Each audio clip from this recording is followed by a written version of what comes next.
시청자 여러분 안녕하십니까. 하루의 뉴스를 정리해드리는 YTN 뉴스나이트입니다. 국민의힘 혁신위가 지도부, 중진, 친윤계에게 요구한 희생 권고안을 한 주 시간을 주고 다음 주에 정식 안건으로 당에 보고하겠다고 발표했습니다. 압박 수위를 높인 건데 그 사이 핵심 의원들의 반응이 나올까요? 최강욱 전 의원의 설치는 암컷 발언, 중징계가 내려졌지만 이 발언이 뭐가 문제냐는 여성 원외 인사 반응 등이 나오면서 여진이 이어지는 모습입니다. 이런 가운데 국민의힘 한 관계자가 내년 총선 도전을 공식화한 여성 정치인을 향해서 또 젖소라는 표현을 써서 논란이 커지고 있습니다. 막말 주고받는 정치권, 왜 이러는 건지 잠시 뒤 나이트 포커스에서 다뤄보겠습니다. 목요일 뉴스나이트 오늘의 헤드라인 보시고 본격 출발합니다.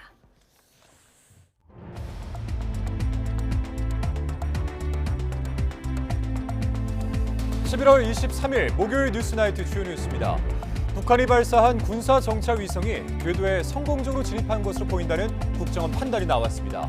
북한은 9.19 합의에 구속되지 않겠다며 사실상 합의 파기를 선언했습니다.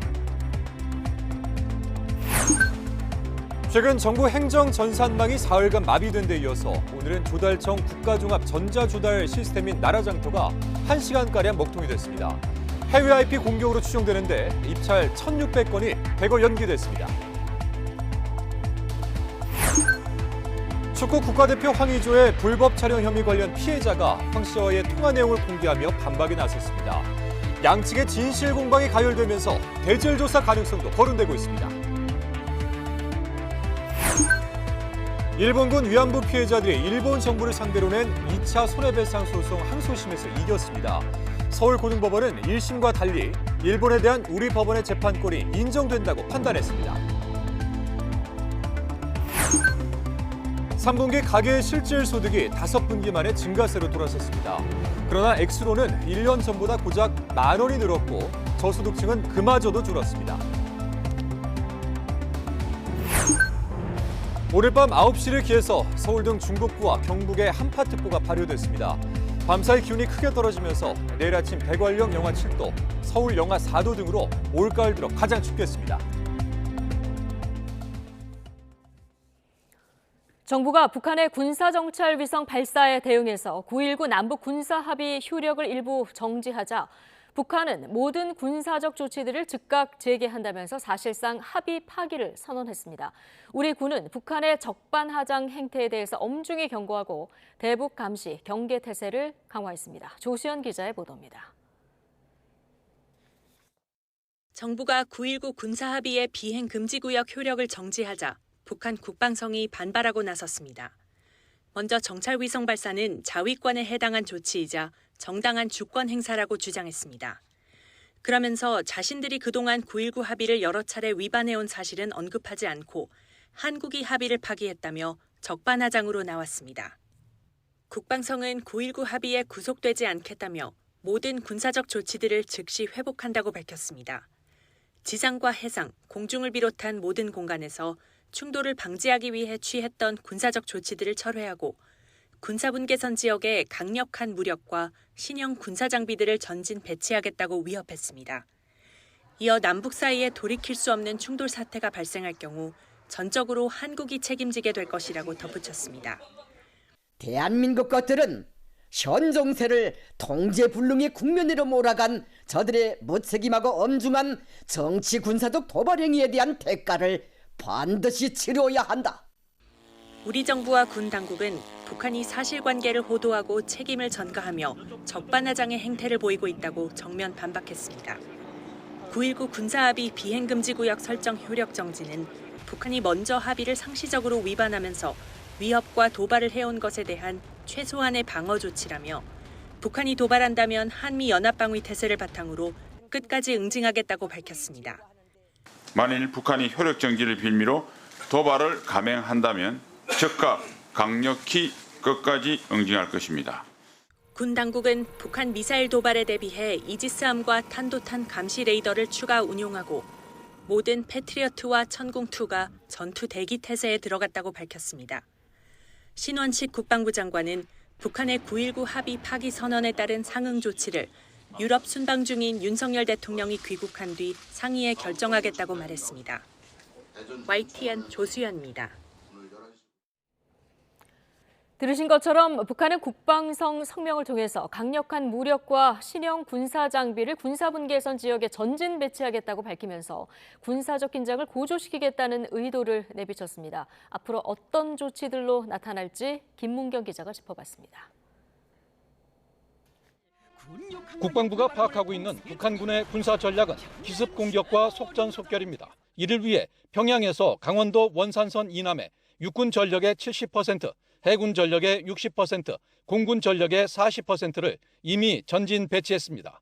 이번에 북한 국방성이 군사분계선 주변에 강력한 무력과 신형 군사 장비를 전진 배치하겠다고 밝히면서 다시 주목됩니다. 우선 거론되는 건 지난 7월 전승절 때 러시아 국방장관에게 선보인 신형 무인기입니다. 당시 실전 배치했다고 언급했는데 외견상 고고도 무인 정찰기 글로벌 호크와 흡사한 샛별 4호와 하늘의 저승사자로 불리는 미국의 무인 공격기 MQ-9 리퍼를 본떠 만든 샛별 9형 등입니다. 조선노동당 제8차 대회가 제시한 국방발전 계획에 따라 연구 개발 생산되어 최근 시기 조선인민군이 장비하고 있는 무기 전투 기술 기재들에 대하여 소개하시고, 여기에 사거리가 각각 300km에서 최대 600km 가까이 되는 초대형 광사포 KN-25와 강철비로 불리는 북한판 에이테크스 KN-24, 북한판 이스칸데로로 불리는 신형 전술 유도탄 KN-23 등이 꼽힙니다.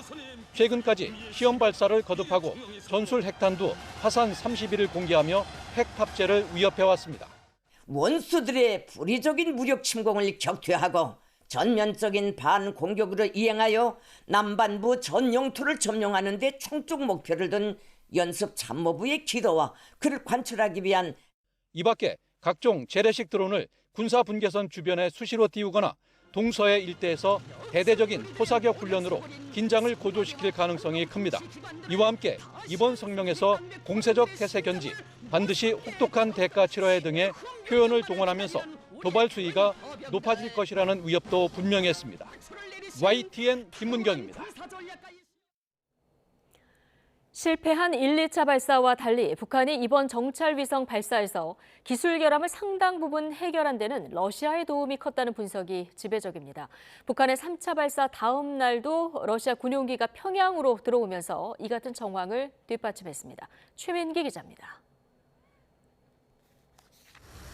1, 2차 군사정찰위성 발사에 실패한 북한이 3차 시도 만에 성공한 배경은 러시아의 기술 지원이 꼽힙니다. Нам, конечно, нужно поговорить по вопросам экономического взаимодействия, по вопросам гуманитарного характера. 국정원은 북러 정상회담 이후 북한이 발사체 설계도와 1, 2차 발사 당시 관련 데이터를 러시아에 제공하고 러시아는 결과 자료를 분석해 다시 북한에 준 것으로 보고 있습니다. 실제 북한의 정찰위성 발사 이튿날 정오쯤 기술진을 태웠을 것으로 추정되는 러시아 군용기가 평양에 도착한 것으로 확인됐습니다.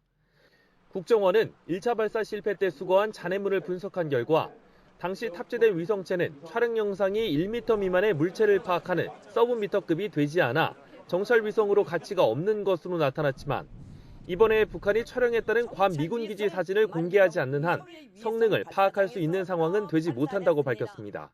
새로운 인공위성의 발전 속도는 통상 3년 정도 걸리는 걸 감안하면 그 인공위성의 역량을 파악할 수 있는 상황은 되지 못한다. 국정원은 북한이 정찰위성 여러 대를 발사하겠다고 밝혔지만 연내 추가 발사 가능성은 적게 봤습니다. 금년 내 추가적인 발사는 어려울 것으로 보인다. 다만 내년에 북한의 정찰위성 발사와 관련해서는 가능성을 열어놓고 있다. 국정원은 또 북한의 고체연료 발사 기술과 관련해 대륙간 탄도미사일 ICBM의 경우 개발 초기 단계 정도로 판단했습니다. 이와 관련해 북한은 올해 들어 4차례에 걸쳐 중국으로부터 산화 알루미늄 약 400톤을 수입한 것으로 드러났습니다. 액수로는 대략 17만 달러, 우리 돈으로 2억 원이 훌쩍 넘는 규모로 산화 알루미늄은 로켓 고체 연료 개발의 중요한 요소로 꼽히는 것으로 전해집니다. YTN 최민기입니다. 북한이 우리 정부의 대응 조치에 반발해서 9.19 남북 군사 합의를 사실상 파기한 것을 두고 여야가 공방을 벌였습니다. 오늘 국회 국방위원회 긴급 현안 질의에서 여당 의원들은 9.19 합의가 무능하게 맺었던 굴종적 조약이었고 그동안 북한이 먼저 여러 차례 합의를 위반했다고 강조했습니다. 반면 민주당 의원들은 남북 사이 마지막 안전핀이 제거되는 상황으로 가고 있다며 한반도 긴장이 격화하고 포격전이 일어나는 게 대한민국에 무슨 도움이 되느냐고 비판했습니다. 정부는 9.19 남북 군사 합의 일부 조항의 효력을 정지한 배경을 외교 채널을 통해서 관련국에 충분히 설명했다고 밝혔습니다. 외교부 당국자는 기자들과 만나 효력 정지 의결에 앞서 미국과 일본, 중국, 러시아에 사전 설명을 했느냐는 질문에 시기까지는 세세히 공개하지 못한다면서도 외교 채널을 통해 우리 입장과 배경을 설명하고 협의해 오고 있다고 답했습니다. 또 러시아도 한반도 평화 안정을 위해서 중요한 협력 대상국이라며 우리의 협의 대상국에 포함돼 있을 것으로 보고 있다고 말했습니다. 중국에서 날아온 스모그와 황사로 수도권에는 올가을 들어 처음으로 미세먼지와 초미세먼지 주의보가 동시에 내려졌습니다. 밤사이 미세먼지는 모두 사라지겠지만 기온이 뚝 떨어지며 다시 영하권의 겨울 추위가 찾아올 전망입니다. 김민경 기자의 보도입니다. 도심이 마치 누런 장막에 갇힌 듯합니다. 짙은 먼지에 남산타워도 광화문 광장도 흐리게 보입니다. 중국발 스모그에 중국 북부에서 발원한 황사가 겹쳤기 때문입니다. 인천에는 초미세먼지 농도가 세제곱미터당 144 마이크로그램까지 치솟았고 서울도 122 마이크로그램으로 평소보다 4배에서 5배가량 높아 초미세먼지 주의보가 내려졌습니다. 또 수도권과 전북, 충남에는 미세먼지 주의보까지 발령됐습니다. 미세먼지는 밤사이 찬바람이 강하게 불면서 해소되겠지만 곧바로 영하권 추위가 찾아옵니다. 하루 만에 기온이 10에서 15도가량 뚝 떨어질 걸로 보이는 수도권과 강원, 경북 일부에는 한파특보가 발령됐습니다. 밤부터 북쪽에 찬 공기가 유입되면서 24일 아침 기온은 전일보다 10도 이상 크게 떨어지면서 특히 바람도 강하게 불면서 체감온도는 더욱 낮아 매우 춥겠으니 건강관리에 각별한 주의가 필요합니다. 추위와 함께 밤사이 전국적으로 강풍을 동반한 비와 눈이 내리겠습니다. 양은 많지 않지만 내린 비나 눈이 얼어 출근길 도로 살얼음이 나타날 가능성이 커 주의가 필요합니다. 이번 추위는 주말에 서울 아침 기온이 영하 6도까지 떨어지면서 절정에 달하겠고 휴일 낮부터 점차 풀릴 전망입니다. YTN 김민경입니다. 조달청 국가종합전자조달 시스템인 나라장터에 장애가 발생해 입찰이 대거 미뤄지는 사태가 발생했습니다. 조달청은 오늘 오전 9시 19분부터 10시 21분까지 1시간 정도 나라장터에 접속 지연이 발생했다고 밝혔습니다. 접속 지연은 해외에서 집중 접속에 따른 과부하로 일시적으로 발생한 것으로 파악하고 있다고 조달청은 설명했습니다.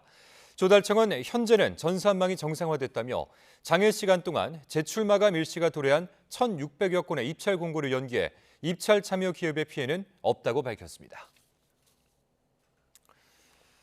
국가 전산망이 먹통이 되는 일이 잇따르자 여야가 한 목소리로 정부를 비판했습니다. 여당은 체면을 구겼다고 했고 야당은 카카오 때만큼 책임을 물어야 한다고 했습니다. 최기성 기자입니다. 지난 월요일부터 주민센터 서류 발급 업무 등은 큰 차질 없이 이뤄지고 있습니다. 하지만 아직 세부 원인이 밝혀지지 않아 시민 불안은 여전합니다. 다음에 이런 일이 있을 때도 업무 진행에 큰 차질이 없도록 좀 해주시면 좋을 것 같습니다. 국회 행정안전위원회 전체 회의에 나온 행안부 차관은 고개를 숙였습니다. 불편을 겪으신 많은 국민께 송구하다는 말씀 드립니다. 여야는 일제히 정부 대응을 비판했습니다. 여당은 이번 일로 디지털 정부 체면을 구겼다고 지적했습니다. 세계 최고 수준의 최고 역량을 가지고 있는 디지털 정부다라는 그런 자긍심을 지금도 가지고 있죠. 사실 이번에 조금 손상이 된 건 사실이죠. 체면을 많이 구긴 것은 맞습니다. 야당은 카카오톡 불통 사태 때만큼 책임을 물어야 한다고 따졌습니다. 카카오 대표 당시 대국민 사과하고 사퇴했었어요. 대통령께서 카카오 문책할 때만큼의 그 불호령과 문책을 최소한 정부에게도 같은 기준으로 하셔야 되지 않겠습니까? 이번 주 주민등록 시스템이 20분 동안 마비된 데다 회의 중 조달청 나라장터도 작동을 멈춘 사실이 전해지자 비판 강도는 더 세졌습니다. 지금 조달청이에요. 전산망이 또 1시간 동안 마비됐어요.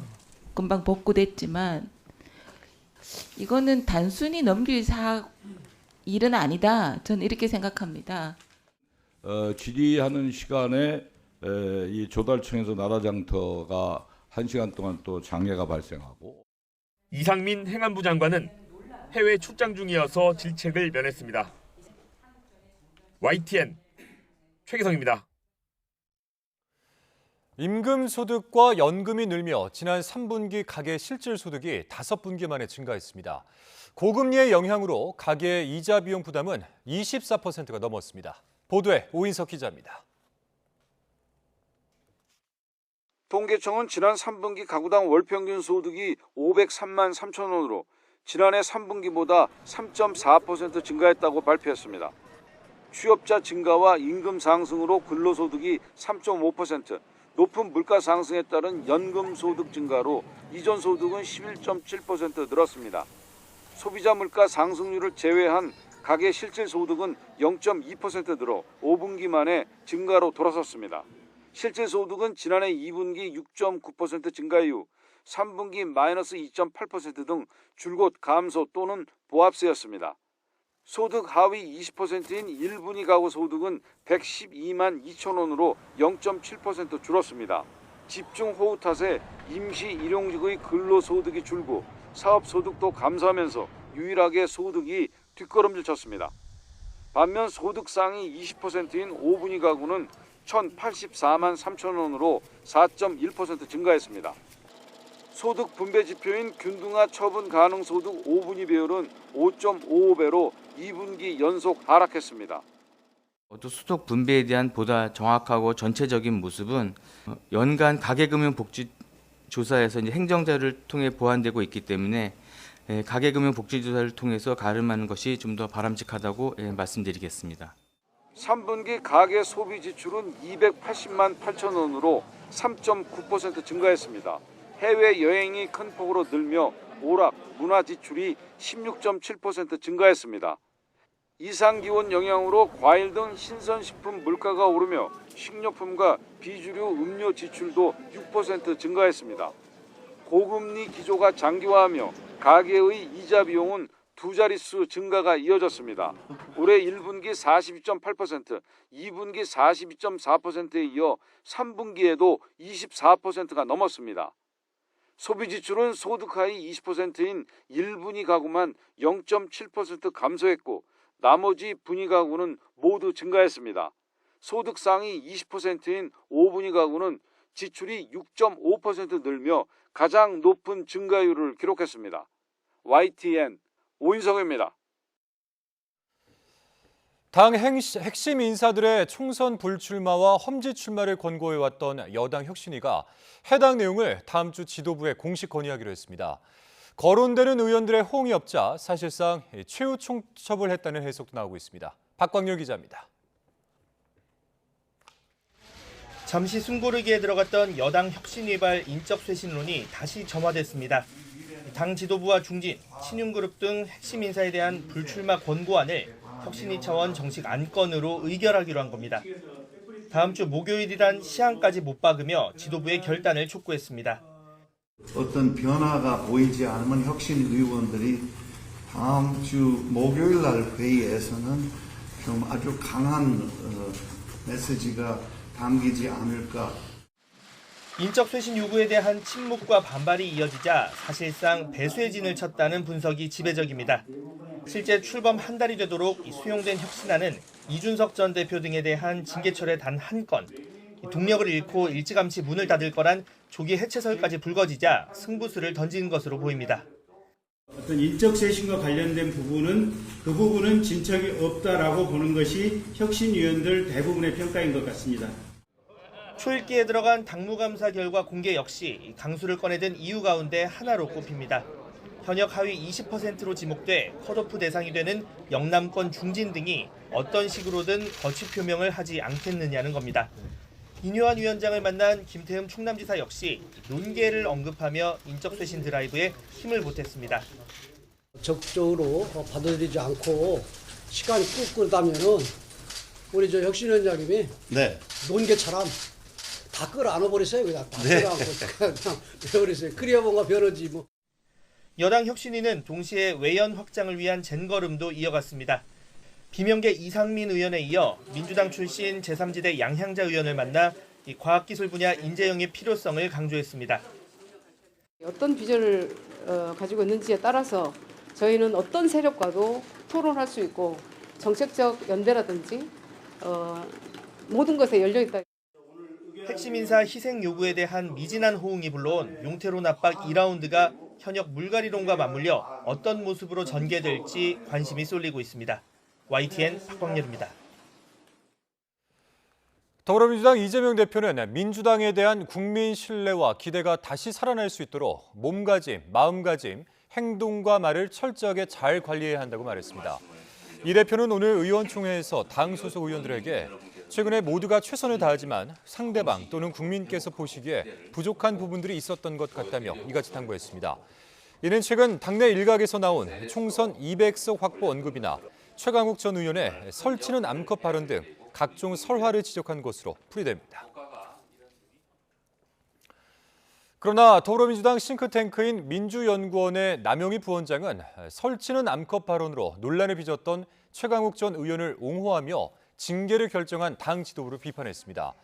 남 부원장은 어제 한 유튜브 채널에 출연해 최 전 의원의 발언은 김건희 여사에 대한 문제를 지적하지 않는 사회 분위기를 소설 동물농장에 빗대어 설명한 것인데 뭐가 그리 잘못되느냐고 말했습니다. 남 부원장은 민주당이 보수 언론 프레임에 갇혀 매번 스스로 자기 검열을 하게 만든다면서 당에서 왜 이번 논란을 확대 재생산하는지 모르겠다고 덧붙였습니다.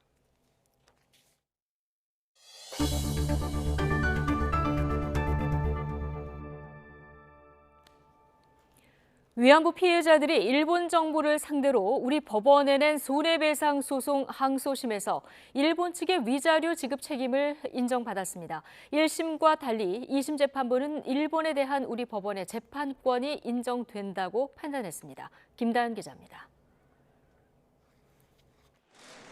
위안부 피해자 이용수 할머니가 휠체어를 타고 서울고등법원을 찾았습니다. 일본 정부가 위안부 피해를 배상할 책임이 있는지 우리 법원의 항소심 선고를 듣기 위해서입니다. 재판부는 먼저 국가의 주권 행위를 다른 나라에서 재판할 수 없다는 국가 면제론을 이유로 소를 각하한 1심을 취소한다고 밝혔습니다. 과거 일본이 우리 국민에게 명백한 불법 행위로 피해를 줬다며 일본에 대한 우리 법원의 재판권이 인정된다는 겁니다. 그러면서 피해자들이 최소한의 자유조차 억압당한 채 매일 원치 않는 성행위를 강요당했고 임신과 죽음의 위험까지 감수했다고 지적했습니다. 이에 따라 일본 정부가 피해자와 유족 16명에게 각각 2억 원씩 배상하고 소송 비용도 부담해야 한다고 판결했습니다. 지연 손해금 일부를 제외한 청구가 모두 받아들여진 건데 재판부는 피해자들이 받아야 할 위자료는 2억 원을 넘는 거로 봐야 한다고 강조했습니다. 다만 1965년 한일 청구권 협정이나 2015년 한일 위안부 합의로 손해배상 청구권이 소멸했는지 등도 재판 쟁점이 될 수 있지만 일본 측 항변이 없어 따로 판단하지 않았다고 설명했습니다. 선고가 끝난 뒤 이용수 할머니는 눈물을 흘리며 연신 감사를 표했습니다. 감사합니다. 하늘에 계신 할머니들도 내가 모시고 직군 여러분들한테 감사를 드립니다. 고맙습니다. 소송을 이끌어온 법률 대리인단도 위안부 할머니들이 비로소 온전한 시민권자로 확인받았다고 평가했습니다.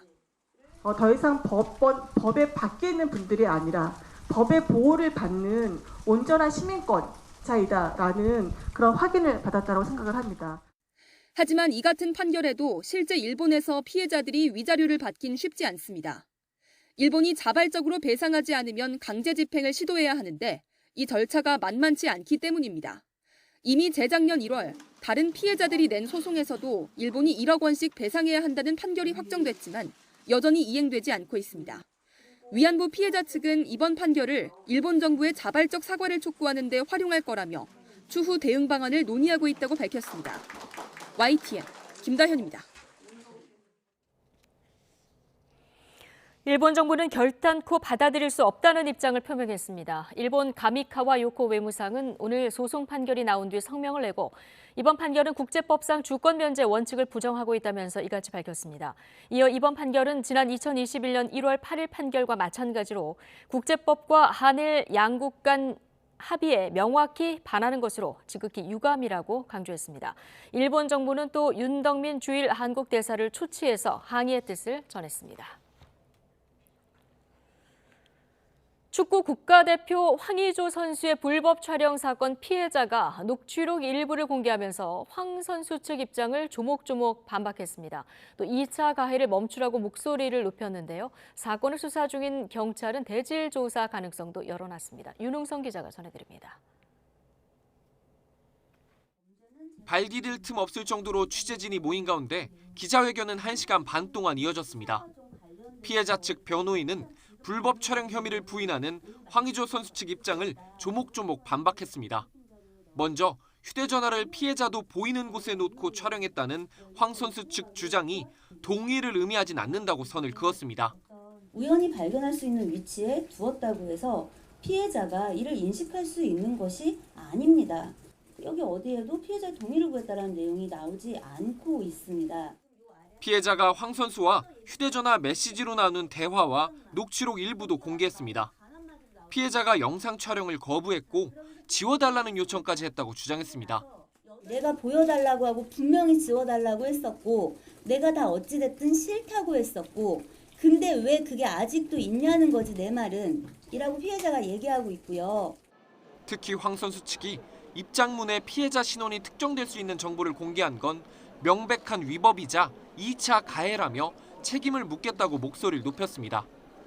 대한축구협회와 클린스만 국가대표팀 감독을 향해서도 날을 세웠습니다. 국가대표가 축구만 잘하면 되는 자리는 아니라고 비판했습니다.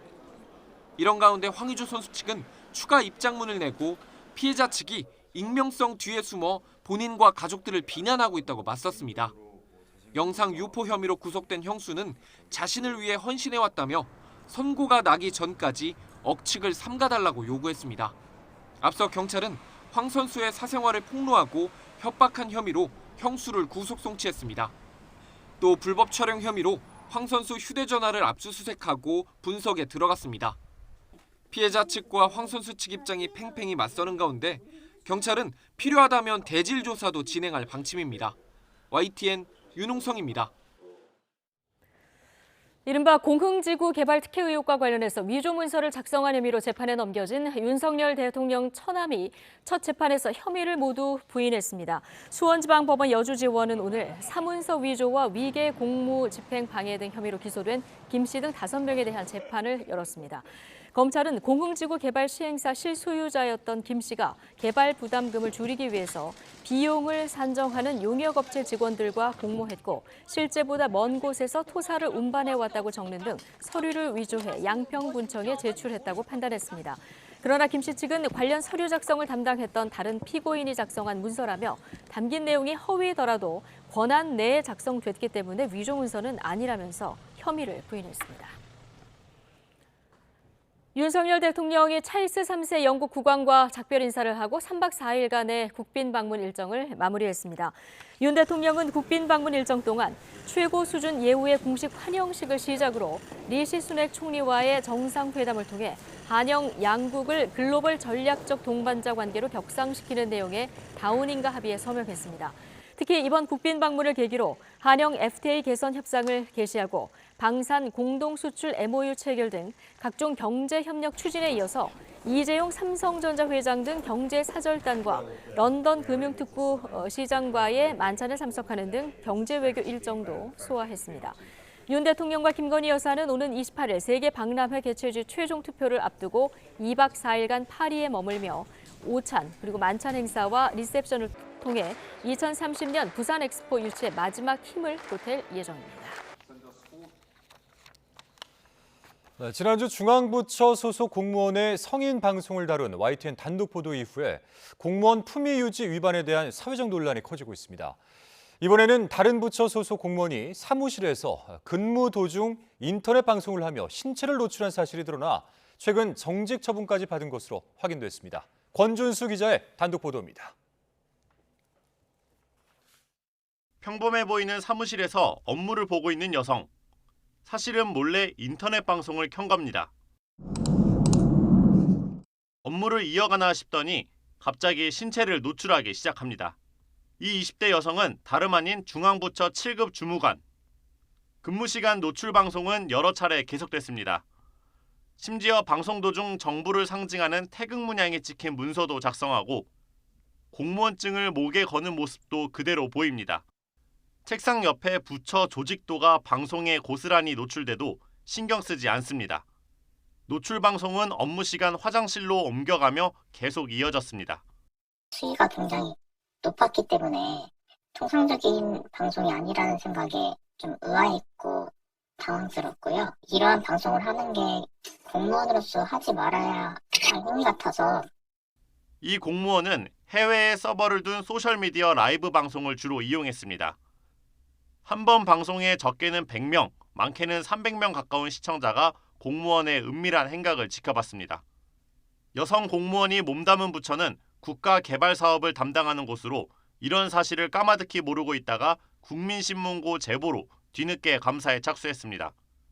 해당 공무원은 결국 정직 3개월 처분을 받았습니다.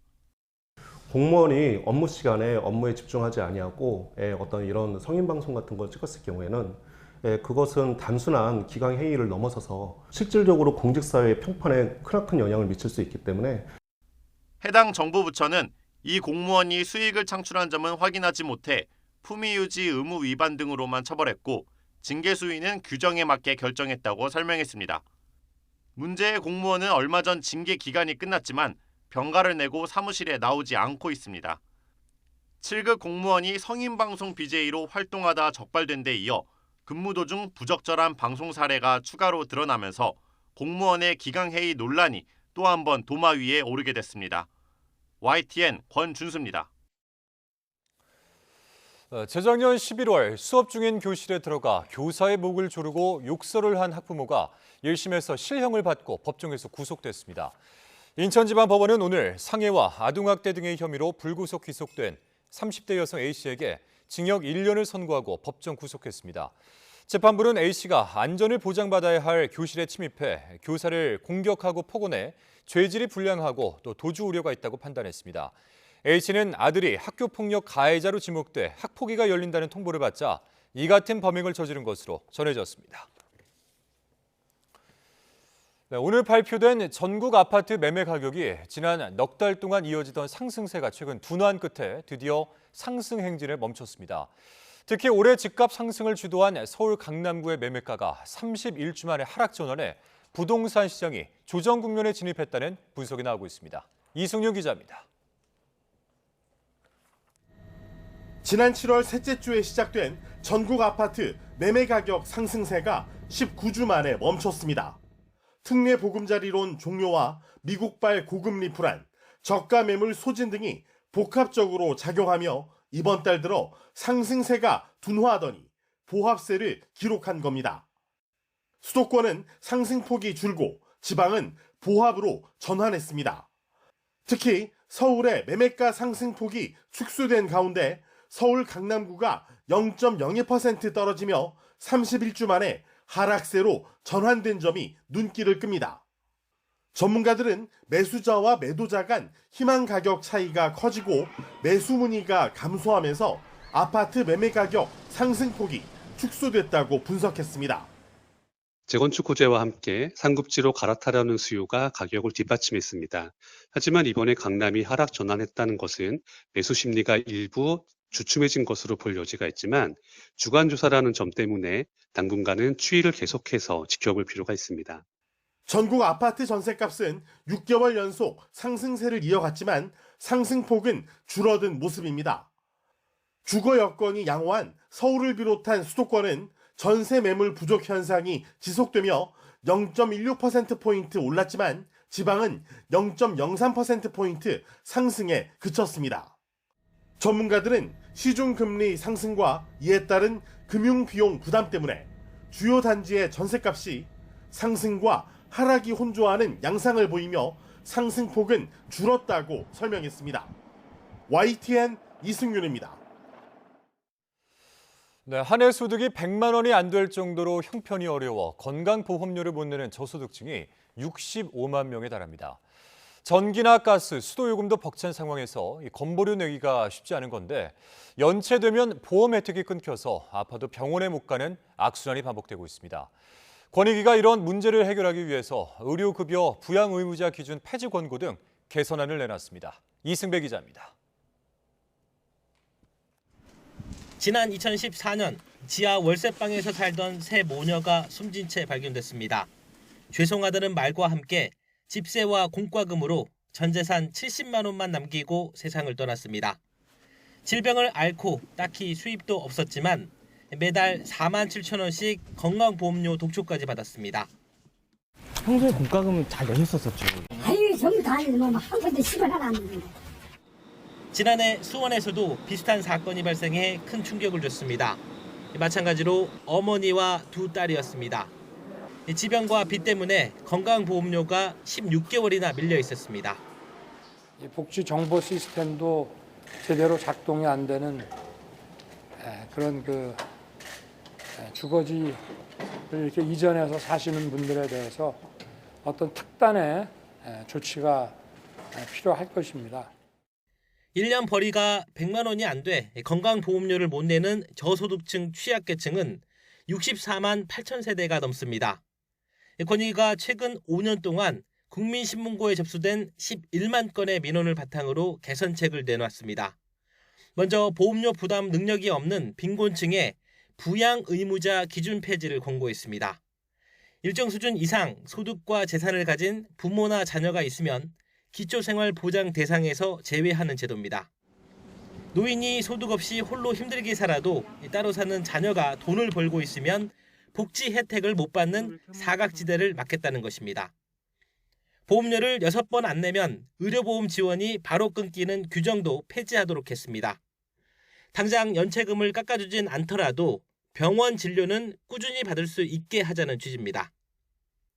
저소득층 부담을 줄이기 위해 보험료를 쪼개서 내는 횟수도 24번에서 48번으로 확대하고 체납에 따른 압류 통보는 기존 일반 우편 대신 전화나 문자로 안내하게 해 연락을 못 받아서 불이익을 받지 않게 개선하도록 했습니다. 저소득층 취약계층인 이들은 보험료 미납에 따른 독촉 고지와 연체금 가산, 보험급여 제한, 부당이득 환수, 통장 압류 등 악순환의 고리에 빠져 체납의 고리를 끊고 나오기가 불가능한 상황에 놓여 있습니다. 관련법과 규칙, 내규 등을 고쳐야 하기 때문에 적용 목표는 내년 11월. 하지만 부양 의무자 기준 폐지는 부처 간 조율이 필요해 시간이 더 걸릴 것으로 보입니다. YTN 이승배입니다.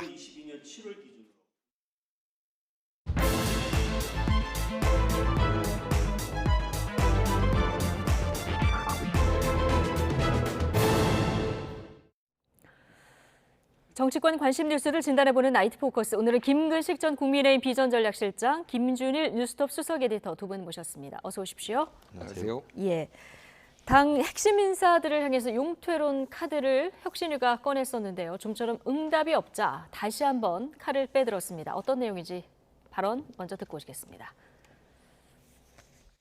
중진, 그다음에 지도부, 그다음에 대통령하고 가까운 분이라고 윤현 위원장께서 표현하신 그분들에 대해서 오늘 혁신 안건으로 의결을 해서 최고위에 송부를 할 것인지 아니면 다음 주에 송부를 할 것인지를 가지고 위원들 사이에 뜨거운 토론이 있었습니다. 결론은 일단 한 주의 시간을 더 드리고 다음 주에 정식으로 의결해서 최고위로 송부를 하자, 이렇게 결론을 내렸습니다. 정치적으로 분명한 메시지를 내야겠다라고 생각을 했고요. 그래서 과거의 권고라는 표현 대신에 혁신위에서 정식 안건으로 의결을 하겠다라는 겁니다. 네. 자, 오늘 과학기술계 인재들 전략 공천하자 이런 5호 혁신안이 나왔는데 오늘 관심은 지금 들으신 이 내용입니다. 지금까지 혁신위에서 권고안으로 얘기를 했는데 이걸 한 주만 시간을 주고 이걸 혁신위 정식 안건으로 의결을 해서 당에 넘기겠다 이런 얘기거든요. 그렇죠. 이건 사실상 최후 통첩이라고 보면 되겠죠? 그렇습니다. 저도 그래서 지난주까지만 해도 김기현 대표와 혁신위가 서로 윈윈할 수 있는 네. 서로 타협하거나 합의할 수 있는 전 지점이 있을 수 있다고 기대를 했었습니다. 그러나 이제 혁신위 차원에서는 아마 그러한 합의나 접점을 찾기는 어렵다고 판단을 한 것으로 보여요. 그래서 이제 다음 주까지 한 주만 더 기다려보고 의결된 공식 안건으로 예. 최고위에 송부를 하겠다는 거거든요. 그럼 최고위에서 그것을 받든지 말든지 결정을 가부간에 해야 되는 것이고 받지 않겠다고 한다면 사실 혁신위의 기능은 사실상 명을 다했다고 볼 수 있기 때문에 혁신위와 김기현 대표 사이의 기싸움은 이제는 제로섬 게임으로 돌입했다. 이렇게 볼 수밖에 없을 것 같고요. 예. 왜냐하면 저는 혁신위의 인식은 그런 것 같습니다. 김기현 대표한테 이 희생을 결단을 요구하는 것이기 때문에 용태를 요구하는 것이기 때문에 그 고민할 시간을 주겠다는 충분한 저는 이유가 있었다고 생각을 해요. 그런데 최근에 김기현 대표 측 그 움직임을 보면 네. 오늘 저도 투표에 참여했습니다만 전국위원회 열어가지고 공석위로 남아 있었던 한 명의 최고위원을 지금 선출했습니다. 그렇다고 한다면 이것은 일각에서 해석할 때 선출직 5명 최고위원 중에 4명이 사퇴하면 비대위로 간다는 규정이 있거든요. 근데 이거 한 명을 더 올려놓고 또 이분이 또 영남 출신 아니겠습니까? 네. 그러면 최고위원 사퇴로 인한 비대위 체제 가능성 원천 봉쇄한다는 해석이 가능한 겁니다. 거기다 김기현 대표는 토요일에 또 지역구에 간다. 그렇습니다. 이런. 제가 또 말씀드린 게 그건데 예. 또 토요일 날 의정보고회를 울산에서 하기로 예정이 돼 있다는 거 아니겠습니까? 물론 의정보고회 해야 되고 할 수 있습니다만 지금 이 시국에 의정보고회를 한다는 것은 절대 용퇴할 의지가 없다는 것으로 간접적으로 해석이 되는 부분이어서 네. 제가 보건대는 그다음에 오늘 또 의총에서 이용 의원의 또 발언 같은 경우 네. 이런 걸 보면 전반적으로 혁신위의 용퇴 움직임과 용퇴 요구에 대해서 국민과 민심은 따르고 있는데 네. 김기현 대표 체제 지도부에서 아직도 움직이지 않고 있다는 것이 이제는 정면 승부로 정면 충돌로 가는 게 아닌가 이런 아마 판단하에 혁신위에서 마지막 결정을 이렇게 내린 것 같습니다. 예. 네.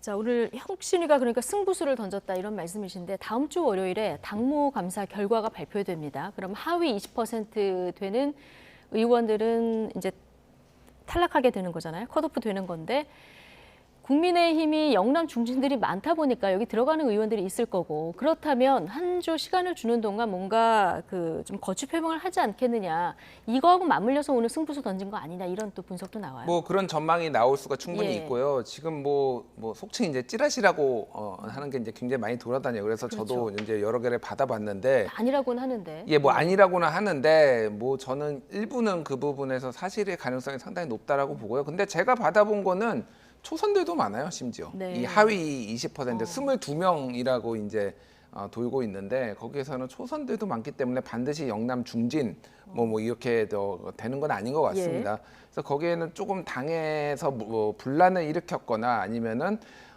당에 조금 쓴소리를 했던 분들도 좀 포함이 돼 있더라고요. 그래서 이게 이렇게 결과가 나올 경우에 이게 기준이 무엇이냐, 이런 것에 대해서 상당히 이제 논란들이 있을 것 같고, 저는 다른 것보다도 이 용퇴를 최고위에서 의결을 한다. 이게 무슨 말이지? 이게 좀 제가 좀 예. 뭔가 언어를 이해를 못하는 건가 그런 생각이 들어요. 자, 용퇴를 사전을 찾아보면 이 용자가 용감할 용자예요. 예. 그래서 이렇게 사전에 정의됐습니다. 후진에게 길을 터주기 위해 정년들의 기한을 오기 전에 스스로 관직에서 물러나는 일, 이거를 용퇴라고 하고 있거든요. 근데 제가 지금 듣는 거는 이 용자가 용감한 용자가 아니라 용산의 용자 같아요. 용산에서 지금 퇴진하라라고 네. 얘기를 해가지고 지금 물러나는 것 같습니다. 예시로 예문으로 그의 용퇴는 시의적절하여 많은 칭송을 받았다. 뭐 이런 거거든요. 지금 여기에서 만약에 뭐 용퇴라고 불리게 해서 이런 분들이 물러나면은 뭐 영남 중진들이 막 시의적절하다, 후배들을 위해서 박수를 받고 막 이럴까요?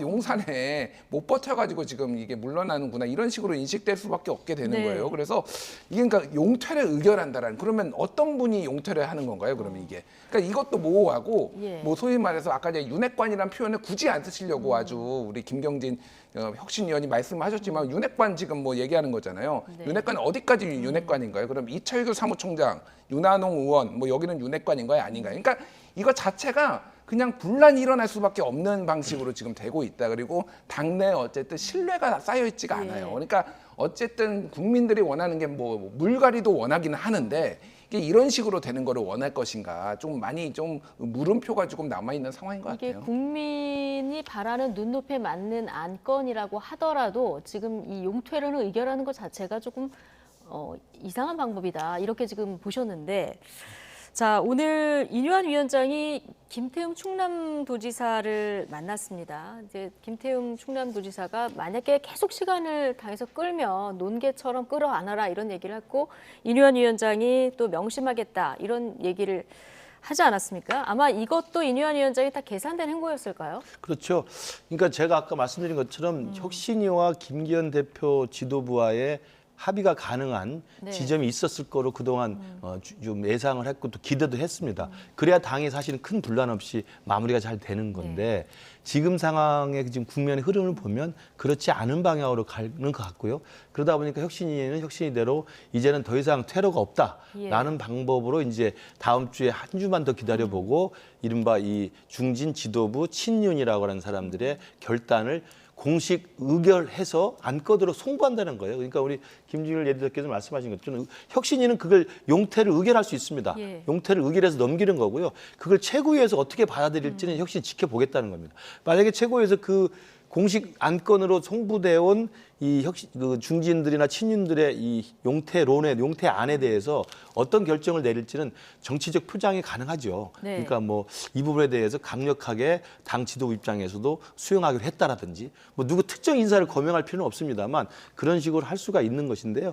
어찌됐든 혁신위는 마지막에 퇴로를 불사르는 방식으로 저는 최후의 승부수를 당 지도부에 던질 거라고 보이는 거고요. 예. 저는 이 과정에서 보면 그 김태흠 지사가 오늘 이야기한 농개처럼 끌어안으라 이야기는 같이 죽으라는 이야기 아닙니까? 인유한 혁신위원장. 그렇죠. 그러니까 그 이야기는 뭐냐면 이제는 타협과 접점이 없다고 한다면 오늘 혁신위가 말한 것처럼 최후의 통첩으로 내일 다음 주에 그걸 보낸다고 한다면 그걸 김기현 지도부가 받으면 혁신위의 성과로 끝나는 것이고 받지 않고 버티면 혁신위가 조기 해체하든지 혁신위가 붕괴되면서 사실은 공도 동방할 수 있는 방법을 고려해봐라. 이런 식으로 아마 김태흠 충남지사의 발언은 해석이 되고요. 배수진까지 다 쳐라. 그렇습니다. 그것을 또 이해하고 이유한 위원장도 잘 알아듣겠다. 힘을 얻고 갑니다. 라고 이야기한 것으로 저는 개인적으로 해석합니다. 네, 오늘 국민의힘 비공개 의총이 있었는데 대표가 대표직을 내려놔야 된다는 의견도 있고 뭐 반대 의견도 있는데요. 특히 이분의 입이 주목됐습니다.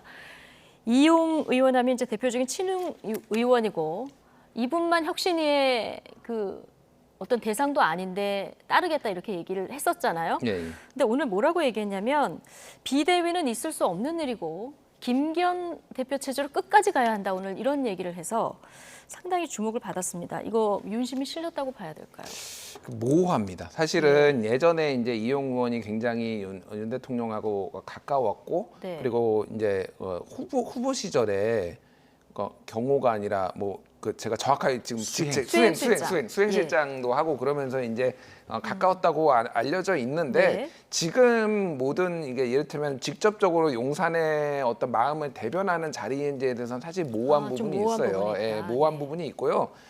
또 하나는 지금 두 가지 얘기가 다 같이 돌고 있어요. 국민의힘 내부에서 하나는 용산에서 결단을 내렸다. 그래서 더 이상 김기현 체제로 가기 힘들어서 비대위를 띄우려고 한다라는 썰에 대해서의 소위 말해서 찌라시가 하나가 돌고 있고요.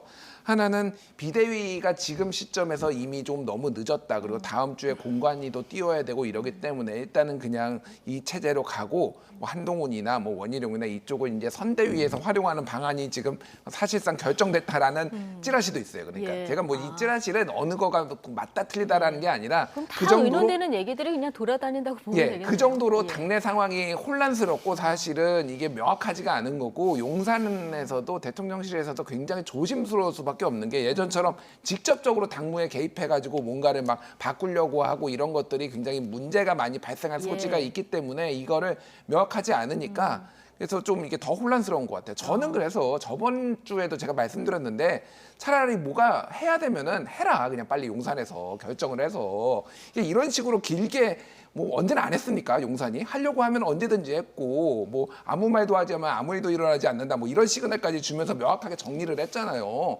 오히려 되게 우유부단해 보여요. 그러니까 윤석열 대통령이 뭐 해외에 순방 중이라서 그런지 어쩐지는 잘 모르겠으나 차라리 교통 정리를 빨리 하는 게 당에서도 원하는 게 아닐까, 의원들도 원하는 게 아닐까 저는 그런 생각이 듭니다. 네. 저도 그 비슷한 생각인데요. 그러니까 수직적 당정 관계를 혁파해야 된다라는 게 뭐 공통된 의견 아닙니까? 그런데 윤심이 실려서 당이 대통령의 그 의지대로 좀 움직이는 이 방향 자체가 민심을 따르는 거라면 저는 그건 긍정적으로 평가할 수 있다고 봅니다. 네. 그러니까 민심에 맞는 윤심이면 그건 충분히 논의할 수 있는 거라고 생각해요. 그러나 민심에 거스르는 또 민심과 역으로 거꾸로 가는 윤심이기 때문에 그동안 욕을 먹었던 거 아니겠습니까? 이번에는 민심과 같이 간다 이렇게. 그렇죠. 저는 그렇게 봅니다. 그래서 예. 민심에 실린 또 민심에 순응하는 윤심이라고 한다면 저는 김준일 에디터 말씀대로 차라리 그럴 바해야 이게 당내에 괜한 불필요한 논란이 또 증폭되기 전에 윤심이라고 뭐 대놓고 할 수는 없겠습니다만 당정 간의 협의를 거쳐서 일정 정도의 민심의 흐름대로 이 가닥을 좀 잡아주는 것이 조금 더 효율적이지 않을까 생각을 하고 너무 메시지 혼선이 있으니까. 그렇죠. 아마 혁신위도 아마 그런 것들을 바라보거나 아니면 그 조율하거나 기대하면서 마지막에 어떤 저 오늘 결정을 내리지 않았을까 싶습니다. 예. 어쨌든 인유한 혁신위가 오늘 승부수를 인적쇄신과 관련해서 던졌고 또 인유한 위원장은 외연 확장을 위해서 오늘 네. 뭐 양양자 한국의 희망 대표도 만나서 강연도 듣고 했는데요. 자, 이렇게 보폭을 넓히고 있는 인유한 위원장, 한동훈 원희룡 장관에게는 좀 또 러브콜을 계속 보내고 있습니다. 소속 의원들도 두 사람에게 거는 기대가 큰 것 같은데요. 발언 직접 듣고 오시겠습니다. 원희룡 장관이나 우리 한 장관님께서는 그 스스로 좋은 결단을 내려주시기 바랍니다. 이렇게 움직이는 자체가 저희 혁신한테는 큰 도움이 됩니다. 한동훈 장관님에 대해서도 개별적으로 좀 접촉을 하시거나 그런 건 없습니다. 그러나 행동하시는 걸로 봐서는 좋은 일이 있지 않을까 이렇게 막연하게 기다리고 있습니다. 원 장관이 어떤 파격적인 결단을 할 거라는 생각은 저도 하고 있었고 이른바 명룡대전이 그러면 성사될 거라고 보세요? 저는 성사될 가능성이 높다고 봅니다. 아니, 이재명 왜- 대표가 도망가지 않으면 가급적 빨리 와서 당 변화에 도움을 주고 그래서 당정 수평적 관계를 만드는 우리 당이 표준을 쓰게 만드는 1등 공신이 되면 진짜 구국 1등 공신이 됩니다. 윤석열 정부한테도 1등 공신이 되고. 일단 원희룡 장관 관련해서요. 인유한 위원장이 희생하겠다 이 얘기하니까 눈물 나게 고맙다 하지 않았습니까? 예. 예, 오늘 하태경 의원은 자, 원희룡 장관 관련해서 인천 계양을 이재명 대표와 이제 붙을 것인가 이 얘기가 좀 나왔는데 이거 성사될 것 같다고 얘기했거든요. 예. 가능성 어떻게 보십니까? 그러니까 이게 처음에 나왔던 게 아마 중앙일보 단독 보도였을 네. 거예요. 그래서 원희룡 장관이 굉장히 고심하고 있다. 그래서 이재명 대표하고 붙는 것도 고려하고 있다. 뭐 이런 얘기였어요. 이게 확정적으로 얘기 나온 게 아닌데 네. 지금 당에서나 뭐 주변에서는 그러니까 무조건 이재명하고 붙어라라고 딴 수를 아예 다 퇴로를 차단하는 듯한 이런 느낌이에요. 사실은 하태경 의원도 그렇게 말씀을 하시고 예. 그래서 원희룡 장관이 만에 하나 개항을 지금 뭐 이제 이재명 대표가 개항을 해 출마할 가능성이 높으니까 여기로 안 가면은 오히려 약간 역적이 될 것 같은 도망가는 것 같은 약간 그런 분위기로 만들고 있습니다. 근데 지난번에 보궐선거 때 그때 민주당이 굉장히 어려운 상황이었잖아요. 그러니까 그때 이제 민심이 안 좋았고 지방선거에서 국민의힘이 이겼음에도 불구하고 표차가 꽤 났거든요. 그러니까 그래서 원희룡 장 여기는 그리고 개항은 기본적으로 민주당이 전체적으로 유권자 구성상 굉장히 유리한 데예요. 그러니까 기본적으로 그러니까 민주당 입장에서는 양지고 국민의힘에서는 험지인데 글쎄요 여기 원희룡 장관이 지금 정권에 대한 심판론이 이렇게 비등한 상황에서 이 상황에서 온다고 그러면 잡을 수 있을까요? 원희룡 장관도 생각이 많을 겁니다. 근데 이게 그러니까 이 인유한 위원장이나 하태경 의원도 너무 원희룡 장관을 지금 몰아붙여가지고 지금 사실상 죽음의 길로 죽는 길로 지금 몰아붙이는 건 아니지. 퇴로를 차단해버렸다. 예, 퇴로를 차단하는 거 제 느낌은 그래요. 근데 사실은 원희룡 장관이 꼭 이재명하고 붙어야지만 이게 당의 보탬이 된다라고 저는 생각하지 않거든요. 다른 좀 더 해볼 만한데 붙을 수도 있는 건데 좀 당에서는 오히려 이런 부분에 있어서 전략적으로 좀 사고를 해야 되지 않을까. 지금 한석 수도권이 아쉬운데 이런 식으로 좀 원희룡 정도의 카드를 막 버리는 식으로 이렇게 쓰는 게 저는 좀 신중해야 예, 된다. 좀 신중해야 된다. 적절치 만약에 않다. 예. 이 명룡대전이 개항을 해서 펼쳐지면 아마 총선 때 가장 관심을 받아서 아마 이슈는 이쪽으로 다 몰릴 것 같은 뭐 이런 생각도 드는데요. 저는 이 부분은 이제 원희룡 장관의 실제 이제 그 결심이 어디까지 갔는지 확인해 봐야 되겠습니다만 제 개인적인 추측으로는 원희룡 장관으로서도 충분히 검토해 볼 만한 저는 가능성이 있다고 보고요. 왜냐하면 이제 대권 주자 반열에 있는 사람이고 지금 전반적으로 지금 중진들, 친윤들, 지도부들의 지금 용퇴를 요구하고 있는 민심이 도도히 흐르는데 네. 거기에 지금 거스르는 분위기가 생기고 있잖아요. 이때 원희룡 장관은 정말 우리 김준일 에디터가 말씀하신 것처럼 사지라고 평가되는 곳인데 내가 당을 위해서 이 한문 불사르겠다라고 정말 이 시의적절하게 결기를 보이면서 명령대전의 의지를 불태운다고 한다면 한동훈 장관도 사실 이 다음에 들어왔을 때 험지로 갈 수밖에 없는 상황이 만들어지는 겁니다. 네. 그러니까 먼저 첫 깃발을 들고 내가 당에서 정말 가능성이 높지 않지만 목숨을 걸고 가서 반드시 싸워서 이겨오겠습니다 라고 하게 되면 모든 스포트라이트 받을 뿐만 아니라 당의 전반적인 분위기가 그쪽으로 흐를 수밖에 없어요. 거기에 원희룡 장관이 저는 엄청난 결심을 하는데 거기서 한동훈 장관이 강남으로 가겠다? 김기현 대표가 울산에 가서 의정부에 하겠다? 어떻게 합니까? 못하는 거예요. 저는 그런 면에서도 그 원희룡 장관 개인의 가능성 여부를 떠나서 전체 지금 당의 그 분위기를 한번 쇄신하는 측면에서 이 카드도 상당히 의미가 있는 카드라고 생각합니다. 정치를 좀 멀리 본다면 그렇습니다. 그런 판단도 네. 할 수 있다. 자, 한동훈 장관 좀 하태경 의원 같은 경우는 좀 빨리 들어와 줬으면 좋겠다 이렇게 얘기를 하고 있고요. 이뇨한 위원장은 막연하게 좀 기다리고 있다 이렇게 계속 러브콜을 보내고 있지 않습니까? 이뇨한 위원장이 생각하는 한동훈 그 사용 설명서는 어떤 걸 거라고 보십니까? 저는 한동훈 장관이 지금 최근 며칠 사이에 엄청난 정치적 발언 그리고 정치적인 스포트라이트 받았는데 총선에 어찌됐든 역할을 할 것은 분명히 보입니다. 제가 봐도. 이제는 법무장관의 업무 영역에서만 발언하는 게 아니고 사실상 법무장관의 업무 바깥에서도 지금 발언을 하고 있기 때문에 이미 정치적으로는 이미 한 발을 디뎠다고 볼 수밖에 없는데 과연 한동훈 장관 사용 설명서에 대해서는 당이 그냥 아무데나 가라, 험지 가서 열심히 해라, 아니면 네. 강남 가서 해서 전국 선거를 지휘해라, 아니면 비례대표로 가라, 다양한 이야기가 나옵니다만 그렇게 들쑥날쑥 이야기할 게 아니고 금방 나왔던 원희룡 장관의 용처, 사용처, 그다음에 또 김기현 대표의 결심 여부, 장제원 의원의 결심 여부 이런 등등의 전반적인 당의 분위기를 보고 거기에서 내년 총선에서 수도권에서 어느 곳에 어떤 정도의 역할을 하는 것이 가장 적절하고 효과적이고 당에 기여할 수 있는가를 종합적으로 그림을 그려야지 한동훈 장관 개인 하나만 놓고 이게 핵만 하나 하는데 그 말 하나만 가지고서는 봐서는 안 된다고 봐요. 지금으로는 얘기를 전망을 해봤자 별 의미는 그렇습니다. 없고, 예. 그냥 가십성 기사로 봐야 이러저러한 그 바깥에서 이야기를 하는 것이고요. 저는 한동훈 장관도 어차피 우리 당에서는 굉장히 훌륭한 자산이기 때문에 아직 그리고 시간이 있습니다. 혁신의 성과를 지금 지켜봐야 될 시간이 남아 있고 그 이후에 연말 연초 지나서 충분히 한동훈 장관이 당의 방향이 잡히고 당의 혁신이 정리된 다음에 그 다음에 한동훈 장관의 용처를 잡아도 충분히 큰 그림 속에서 행마가 가능하지 않을까. 지금 너무 나서가지고 가십성 기사가 남발되는 것 같아요. 네. 민주당 견제도 이제 시작이 된 것 같은데 오늘 특히 임종석 전 의원이 욕망이 봉인 해제됐다 이런 글을 남겼거든요. 이거 총선 넘어서 대권을 바라보고 있다 이런 뜻도 담긴 겁니까? 그렇게 봐야죠. 그러니까 사실 근데 민주당의 견제가 시작됐다라고 보기에는 이미 한 1년 내내 견제가 있었습니다. 여러 가지 설정과 이런 것들이 있었으니까.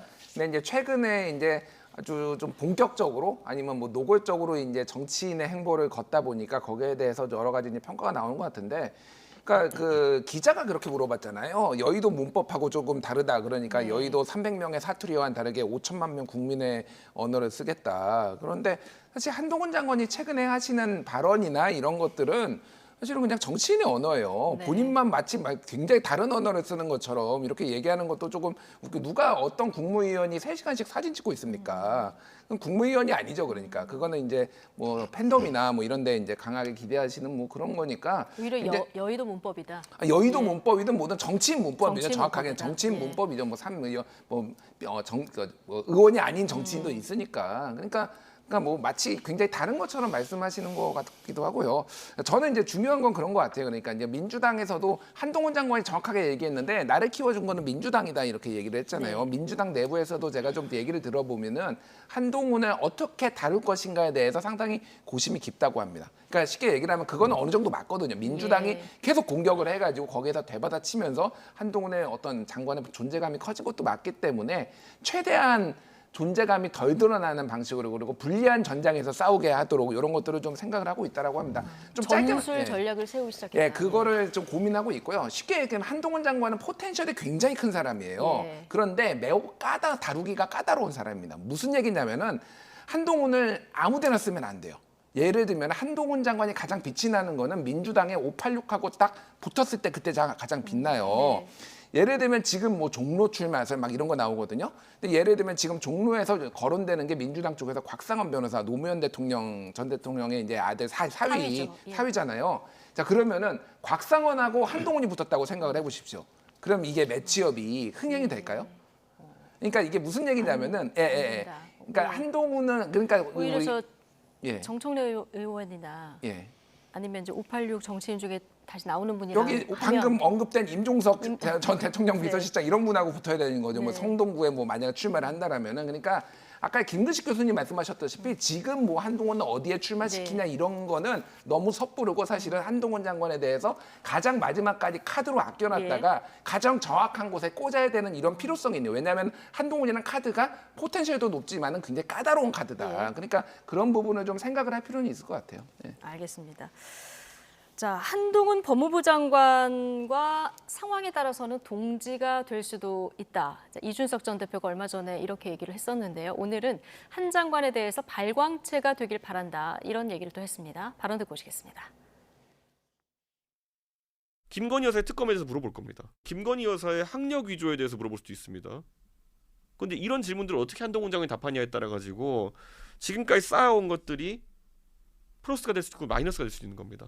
윤석열 대통령이 우리 국민들의 스타 검사로 각인되고 굉장한 스타로 떠오른 이유는 일반적인 정치 검사와는 매우 다른 모습을 보여줬기 때문이에요. 무슨 말이냐면은 윤석열 대통령은요 어느 정권에나 할 말을 했던 사람 이미지였습니다. 충분히 할 수 있다라는 생각을 하는 것이고 그게 이제 정치인으로서 굉장히 중요한 그 잣대가 될 것이다. 한동훈 장관도 능력이 굉장히 있다고 저는 보기 때문에 거기에 따라서 발광체가 되길 바라는 겁니다. 예, 반사체가 아니라 발광차가 되기를 바란다. 최근에 그 이준석 전 대표 발언을 보면 한동훈 장관에 대해서는 굉장히 넉넉한 평가를 주는 이런 느낌을 받을 수 있는데, 자, 이준석 전 대표에게 한동훈 법무부 장관은 경쟁자입니까? 아니면은 연대의 가능성이 남아있는 어떤 동지적 관계가 더 클까요? 어떻게 보십니까? 저도 개인적으로 곰곰이 생각을 해봤어요. 근데 이준석 전 대표가 우리 당에 대해서 그리고 대통령이나 정부에 대해서 굉장히 강도 높은 비난을 퍼부을 때도 한동훈 장관에 대해서는 말을 아꼈습니다. 그동안. 근데 최근에 와서 이제 한동훈 장관이 갑자기 이제 그 정치적으로 스포트라이트를 받으니까 이준석 대표도 한동훈 장관 질문을 받게 되고 그러다 보니까 한동훈 장관에 대한 발언을 이준석 전 대표가 상당히 아끼는 조심스럽게 신중하게 하지 않습니까? 살짝 뼈를 담긴 하는데. 그래서 제가 볼 때는 두 가지 이유로 개인적으로 해석을 합니다. 첫 번째는 나랑 한동훈 장관은 동급의 초인류 엘리트 동료 의식이 있다. 다른 사람하고 급이 다르다. 한동훈 정도가 나하고 비슷하다. 라고 하는 그런 엘리트 의식이 좀 있는 것 같고요. 뭐 실제로 그렇게 볼 수 있는 부분도 또 없지 않아 있고 저는 그게 하나 있는 것 같고 두 번째로는 지금 한동훈 장관하고 각을 세운다고 한다면 이준석 전 대표도 지금 다양하게 여기저기 지뢰밭을 만들어 놓고 뭐 저하고도 싸우고 누구하고도 싸우고 막 싸우지 않습니까? 근데 한동훈 장관을 만약에 비난해서 각을 세워서 한동훈 장관까지 또 참전을 하게 되면 이준석 전 대표 생각에 한동훈 장관까지 자기가 상대해서 싸우게 하기는 지금 좀 버거운 측면이 있죠. 그러니까 이쪽은 아직은 전투를 벌일 상황은 아니다라는 저는 전술적 계산도 하나 있었을 것 같고요.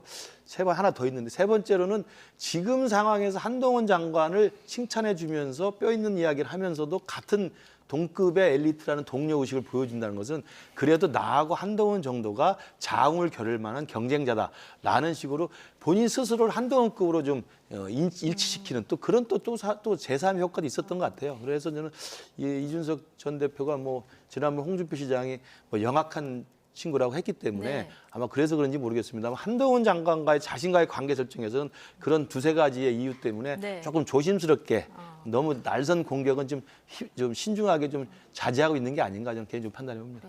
김근식 실장님의 어떤 의견이셨고요. 하태경 의원은 한동훈, 이준석 이 두 사람이 연대하면 총선은 필승이다라고 얘기를 했는데 가능성이 있습니까? 없죠. 전혀 예, 너무 없습니다. 단정적으로. 아니, 그냥 예. 없다고 보시면 될 것 같아요. 저는 이 근데 가능성에 이준석 전 대해서는 대표가 만약에 돌아가면 연대할 수도 있을 것 같은데 그 돌아갈 가능성이 아예 없다 이렇게 저는 생각하시는 돌아갈 거예요? 가능성이 매우 낮다. 세상에 뭐 정치의 생물이니까 이게 네. 뭐 누가 알겠습니까? 그런데 예. 지금은 매우 낮다라는 건데 두 가지 이유를 제가 이거와 관련해서 여러 방송에 다니면서도 또 이제 의견도 드리고 그러는데 왜 그러냐면은 본인이 지금까지 얘기했던 것들이 충족이 하나도 안 됐어요. 예를 들면은 뭐 여러 가지 얘기를 했잖아요. 그거를 명확하게 조건이라고 하진 않았어도 예를 들면은 뭐 홍범도 흉상 같은 거 장군 왜 지금 이 시점에서 이전해 가지고 지금 국민들이 열받게 하느냐.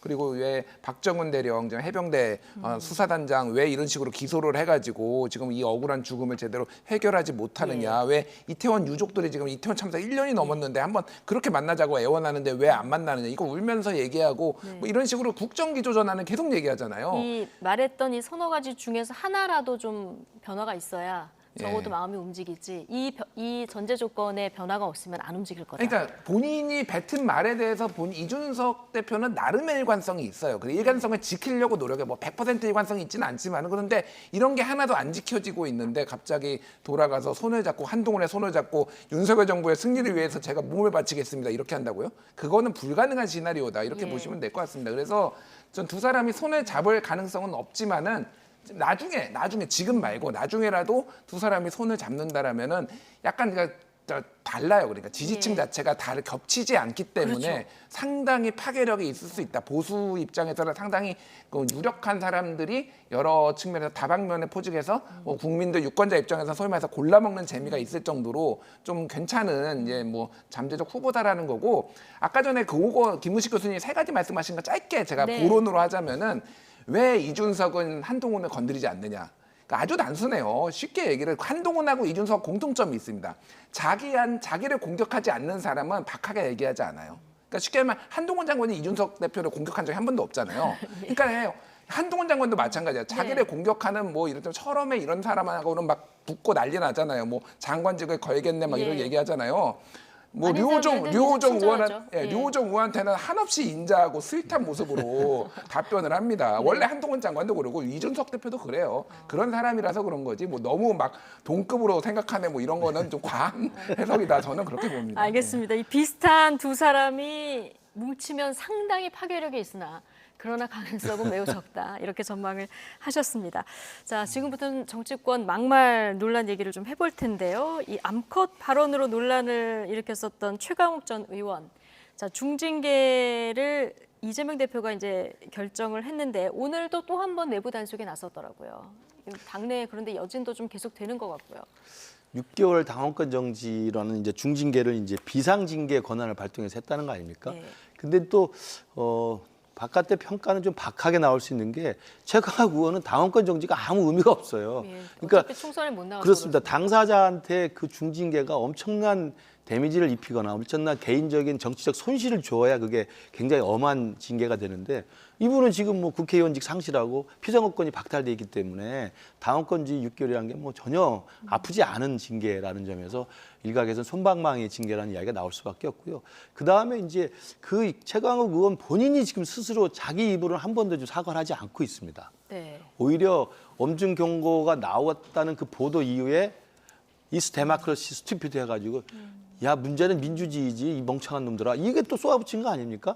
그러니까 사실은 지금 공개적이거나 공식적으로는 최강욱 전 의원이 자신의 그 막말 논란에 대해서 사과하지 않고 있어요. 이게 과연 그럼 징계 효과가 있는 것이냐라는 것이고 그다음에 세 번째는 뭐 뒤에 이야기가 나오겠습니다만 전반적인 민주당 내 분위기가 이게 막말 하나로 크게 서울이나 수도권의 중도층 표심이 흔들릴 수 있으니 얼른 조기 진화해야 되겠다 해서 아마 당 지도부는 결정을 한 것 같습니다만 개딸들의 또 반발이 또 만만치 않고요. 그다음에 오늘 뭐 민주연구원 부원장이라는 분도 그때 여성인데도 이게 뭐가 잘못됐느냐는 식으로 또 친명계 입장에서 보면 또 개딸들의 입맛을 맞추는 개딸들이 환심을 사는 또 이런 발언들이 이어지고 있거든요.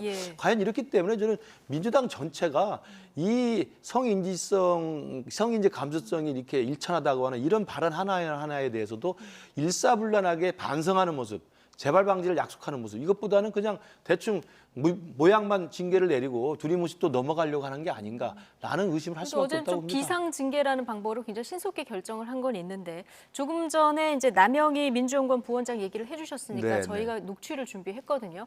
자, 정확히 어떤 발언을 했는지 자, 남영희 민주연구원 부원장의 발언 잠시 듣고 오시겠습니다.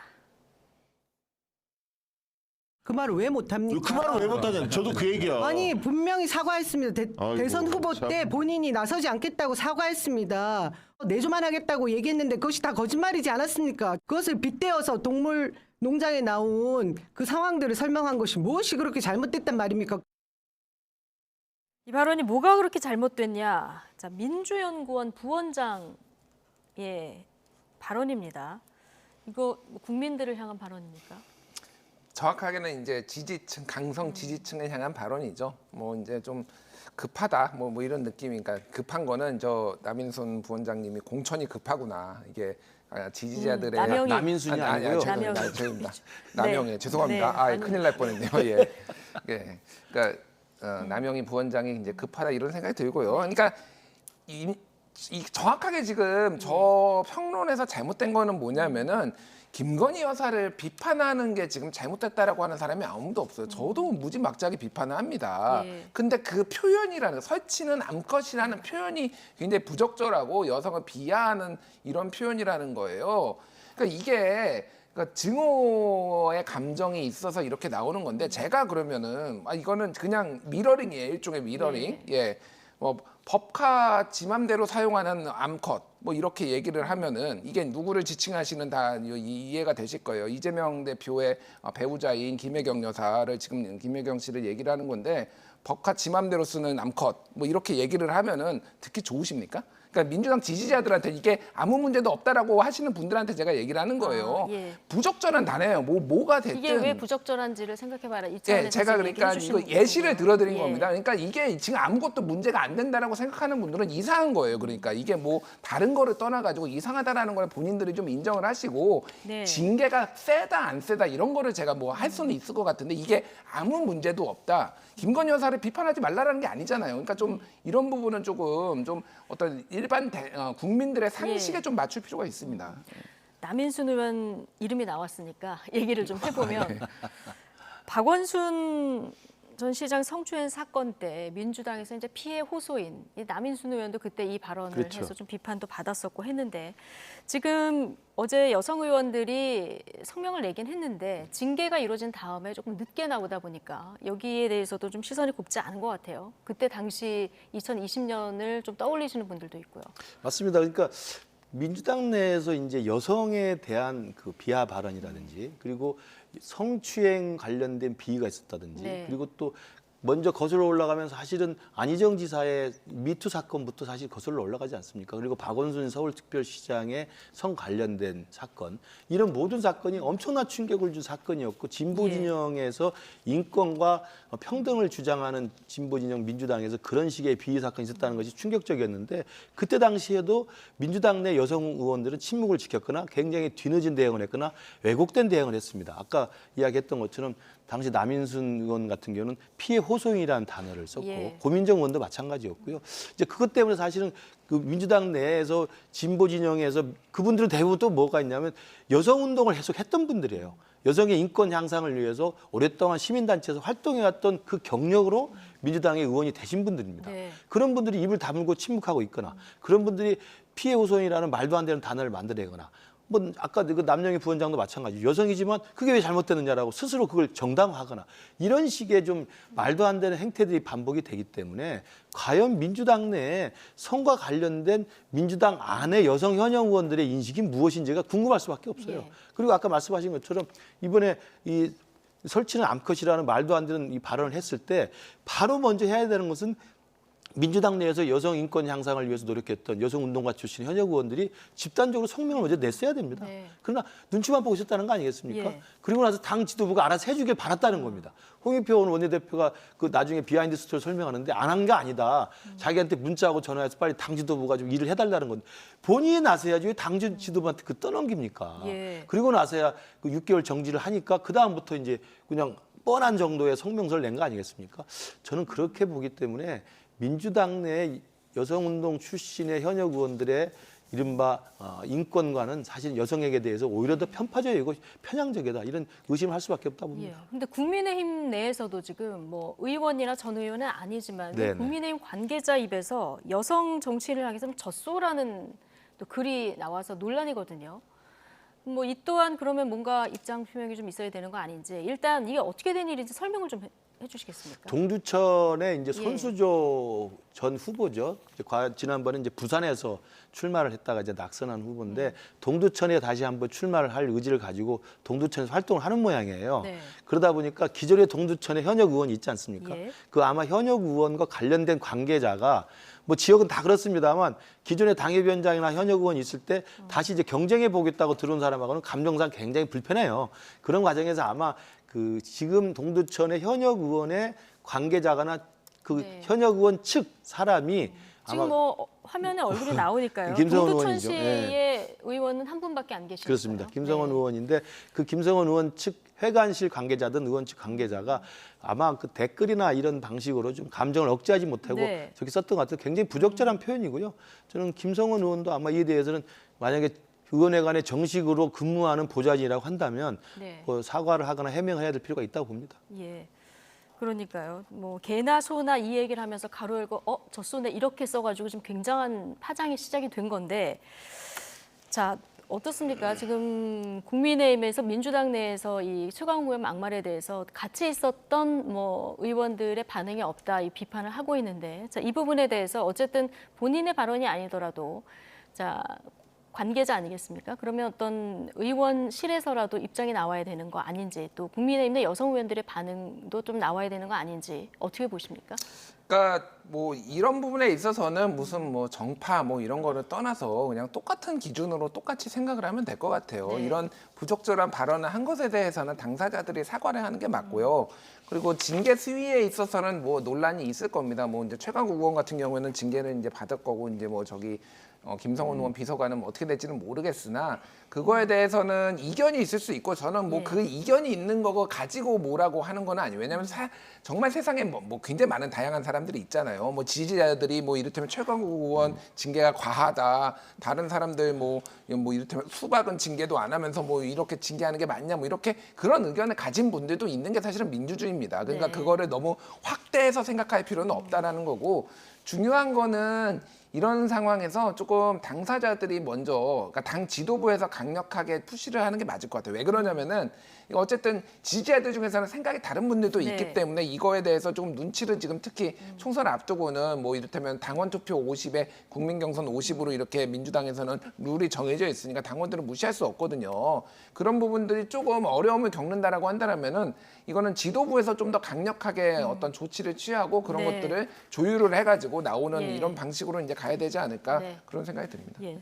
김근식 실장님, 네. 막말 때문에 총선 승패가 왔다 갔다 한 적이 과거에도 많았잖아요. 그럼요. 예. 사실은 저 최강욱 의원의 그 마음껏 발언은 저희들한테도 상당히 또 과거의 흑역사를 생각나게 하는 거예요. 네. 2020년 21대 총선 때 저도 사실 낙선했습니다만 그때 저희 당의 수도권에서 참패하게 된 여러 가지 이유 중에 핵심적인 이유가 막말 논란이었습니다. 세월호 막말이었죠. 맞습니다. 예. 그 막말론에 당이 굉장히 그 적극적으로 전향적으로 선제적으로 대응하지 못했고 결국은 그 막말을 했던 차명진 전 의원이 결국은 경선까지 허용을 해주고 경선에서 예. 이겨가지고 총선에 출마를 했었어요.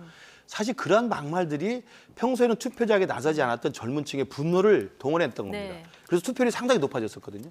이제 이런 것들을 저희들 흑역사를 갖고 있기 때문에 지금 민주당의 최강욱 전 의원의 좀 막말이라든지 우리 당의 또 뭐 지금 저 관계자의 이야기라든지 이런 건 지금 선거가 한 4달여 남아 있습니다만 정말 선거 임박해서는요. 이런 막말 한 마디가 중도층의 2~3% 표시면 확실하게 영향을 미칩니다. 정말 조심해야 될 일이라고 생각합니다. 네. 지도부가 양당 지도부가 다 아슬아슬한 마음으로 좀 지켜보고 있는 것 같습니다. 나이트 포커스 오늘은 여기서 마치겠습니다. 김근식 전 국민의힘 비전전략실장 그리고 김준일 뉴스톱 수석 에디터 두 분과 함께했습니다. 고맙습니다.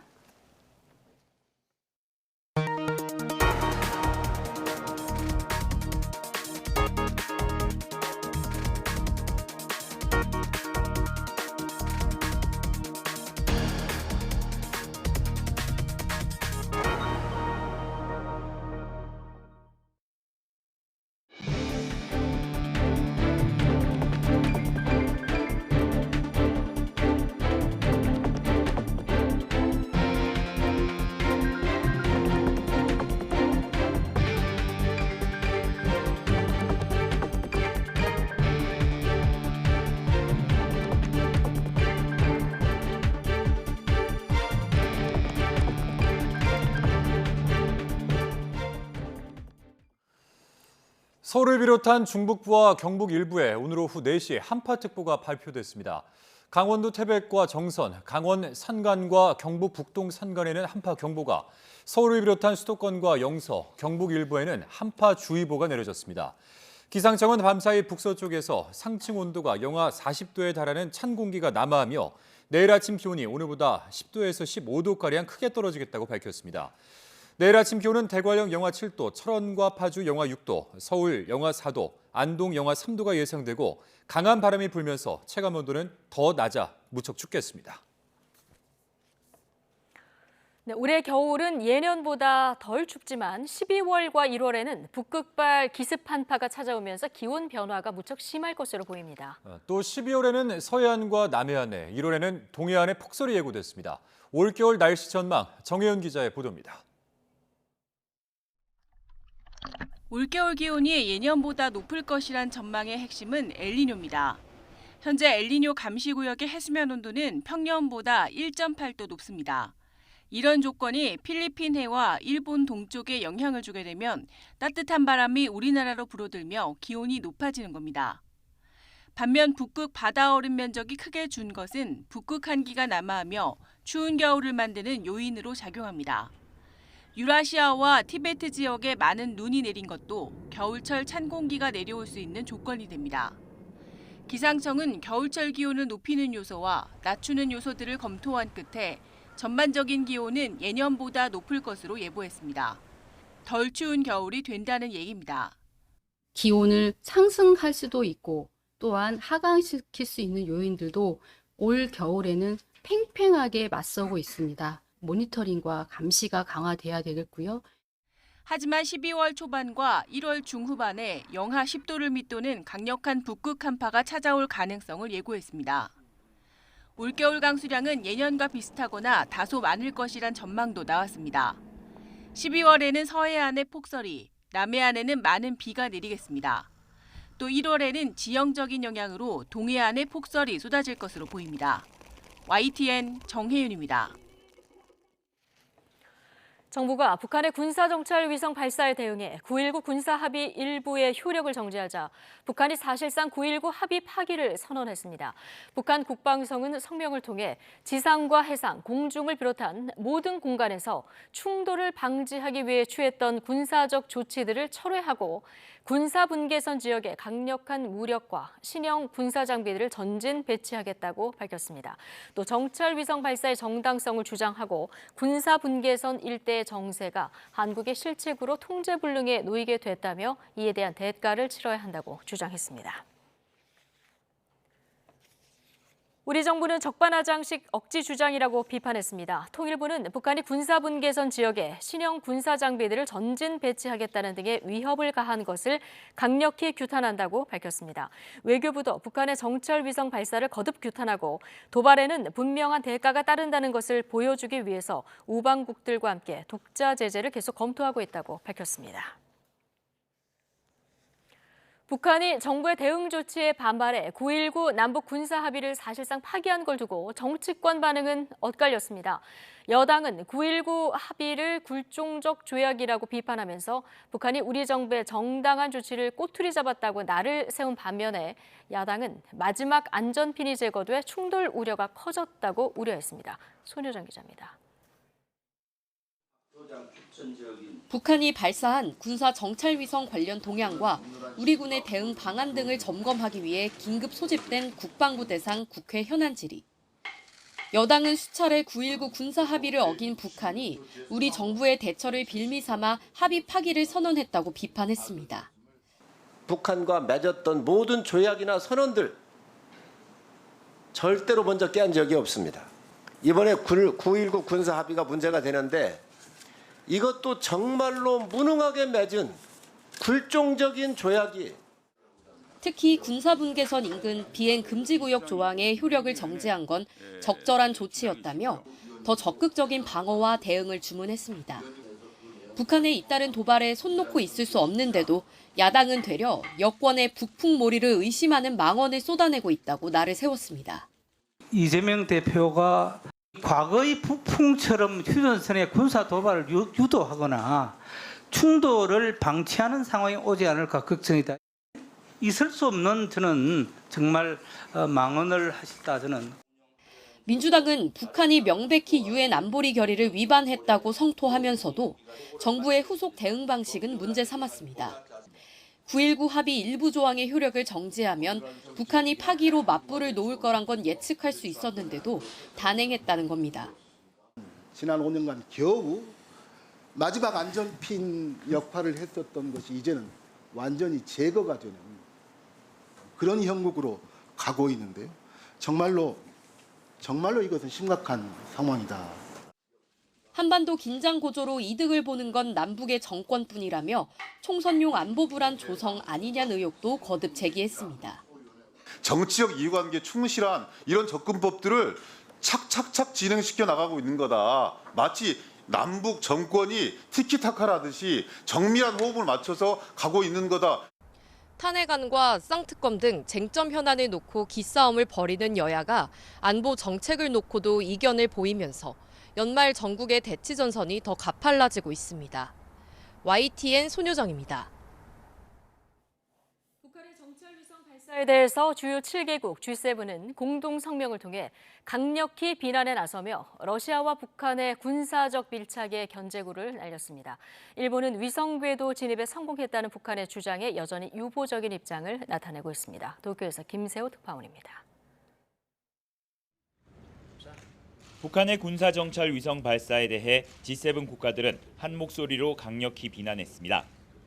G7 외교 장관들은 공동 성명을 내고 북한의 행동은 지역 안팎의 평화와 안정에 중대한 위협을 초래한다고 밝혔습니다. 러시아의 북한에 대한 핵 탄도미사일 기술 이전 가능성에도 우려를 나타내며 북러의 군사 밀착에 견제구를 날렸습니다. 엔스 스톨텐베르그 나토 사무총장도 규탄에 나서며 한국, 일본 등 지역 내 파트너들과 연대하겠다고 강조했습니다. 이런 가운데 일본은 북한의 위성 발사의 궤도 진입과 성공 여부에 대한 판단을 미루고 있습니다. 地球周回軌道への衛星の投入は確認されていないと認識しています。いずれにせよ、これまでにお知らせをしている以上の詳細については、現在防衛省において分析中であります。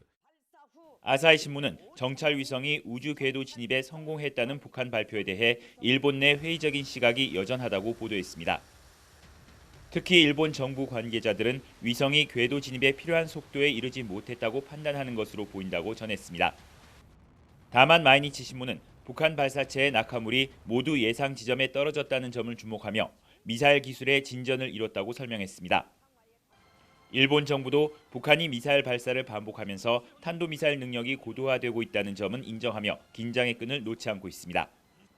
북한이 핵미사일 기술을 끌어올리는데 속도를 내겠다는 점을 거듭 천명한 가운데 이에 대처하기 위한 주변국들의 외교전도 더욱 치열해질 것으로 보입니다. 도쿄에서 YTN 김세호입니다. 김길수 도주 당시 교정당국의 초동 대응이 부실했다는 논란과 관련해서 법무부가 당시 병원에 있던 교도관 등 4명의 중징계를 요구했습니다. 서울구치소장 등 간부 3명은 징계 요구와 함께 인사도 냈는데 앞으로는 입원 수용자에 대한 전자발찌 부착을 의무화하겠다며 대책도 공개했습니다. 송재인 기자의 보도입니다. 김길수의 도주국이 막을 내린 지 17일 만에 법무부가 관련자들에 대한 처분을 내렸습니다. 먼저 병원에서 김길수를 놓친 담당 교도관 2명에 대해 중징계를 요구했습니다. 이들은 지난 4일 세수하겠다는 김길수의 요구에 수갑 등 보호장치를 풀어줬습니다.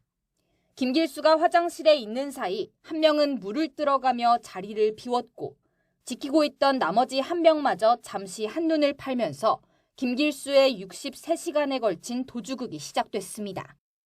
지하 2층까지 쫓아갔지만 놓쳤다는 보고를 받은 구치소 직원들은 그러나 즉시 112 신고 규정을 따르지 않았습니다. 자체 해결을 기대하며 비상 발령을 내리고 애먼 곳을 수색하다가 1시간가량을 허비했습니다. 이에 따라 당시 서울구치소를 지키고 있던 당직 책임자 2명도 중징계 요구 대상에 올랐습니다. 나아가 법무부는 관할 총책임자라고 할 수 있는 서울구치소장과 부소장 등 간부 3명에 대해서도 징계를 요구하면서 당장 다음 주 월요일자로 인사를 냈습니다. 법무부 관계자는 외부 의료시설에 입원한 김길수에게 왜 위치 추적 장치를 부착하지 않았는지 의문을 제기한 YTN 보도와 관련해선 필수 사항은 아니었다고 답했습니다. 다만 재발 방지를 위해 앞으로는 외부 병원에 가는 수용자에게 의무적으로 위치 추적 장치를 부착하고 현장 교도관뿐 아니라 교정시설 상황실에서도 병실 카메라로 이중 감시를 진행하겠다고 밝혔습니다. 또 교정기관이 항상 이용하는 병원의 경우엔 출입문 잠금 장치 등이 달린 지정 병실을 추가로 확보하기로 했습니다. YTN 송재인입니다. 일본군 위안부 피해자들이 일본 정부를 상대로 우리 법원에 낸 2차 손해배상 청구 소송 항소심에서 이겼습니다. 서울고등법원은 오늘 위안부 피해자와 유족 등 10여 명이 제기한 손해배상 청구 소송 항소심에서 각하 결정을 내린 1심 판결을 취소하고 원고 청구 금액을 전부 인정했습니다. 재판부는 과거 일본이 우리나라 영토 안에서 우리 국민에게 불법 행위로 피해를 줬다며 일본에 대해서 국가 면제로는 인정할 수 없다고 밝혔습니다. 이번 판결에 위안부 피해자 이용수 할머니는 환영의 뜻을 나타냈습니다. 오늘 재판에 참석한 이 할머니는 선고 직후 두 팔 벌려 기뻐하면서 하늘에 계신 다른 할머니들도 하늘 다 풀었으면 한다고 말했습니다. 이어 일본 정부가 피해자들에게 진심으로 사죄하고 판결에 따라 법적 배상을 해야 마땅하다고 강조했습니다. 경기 양평 공흥지구 개발 과정에서 부담금을 적게 내기 위해 서류를 위조했다는 혐의를 받는 윤석열 대통령의 처남 김모 씨가 첫 재판에 나왔습니다. 김 씨는 제출한 서류에 적힌 것보다 실제 개발비가 더 많이 들었다며 혐의를 모두 부인했습니다. 박정현 기자입니다. 법원 밖으로 빠르게 발걸음을 옮기는 남성. 윤석열 대통령의 처남 김모 씨입니다. 지난 대선 당시 불거졌던 이른바 공흥지구 특혜 의혹과 관련해 첫 재판에 나온 겁니다. 문서 위조 사실 정말 모르셨습니까? 김 씨는 지난 2016년 공흥지구 아파트 개발 사업을 추진하면서 공사비를 부풀린 혐의를 받습니다. 검찰은 김 씨가 공사비를 거짓으로 늘리고 개발 이익이 적은 것처럼 속여 부담금을 줄인 것으로 의심하고 있습니다.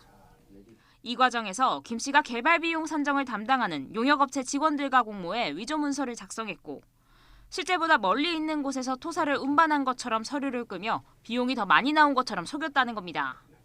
또 결국 이를 양평군청에 제출해 정당한 개발 부담금 산정을 방해했다는 게 검찰 주장입니다. 김 씨 측은 혐의를 전면 부인했습니다. 제출한 서류에 적힌 금액보다 실제 운반 비용이 더 많이 들어 문서를 위조할 필요가 전혀 없었다는 겁니다. 설사 문서에 적힌 내용이 허위더라도 시공업체 관계자인 또 다른 피고인이 권한 안에서 작성해 위조로 볼 수 없다고 맞받았습니다.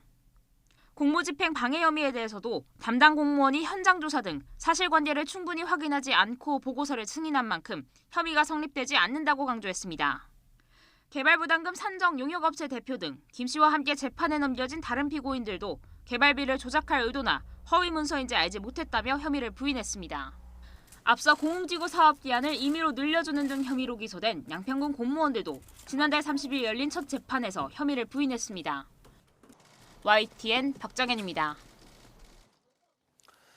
가정에서는 세대별로 TV 한 대만 수신료를 내면 되지만 숙박업소에서는 방마다 설치된 TV 대수마다 수신료가 부과됩니다. 소상공인들이 이 같은 규제가 불합리하다며 목소리를 낸 가운데 정부가 제도 개선을 추진하기로 했습니다.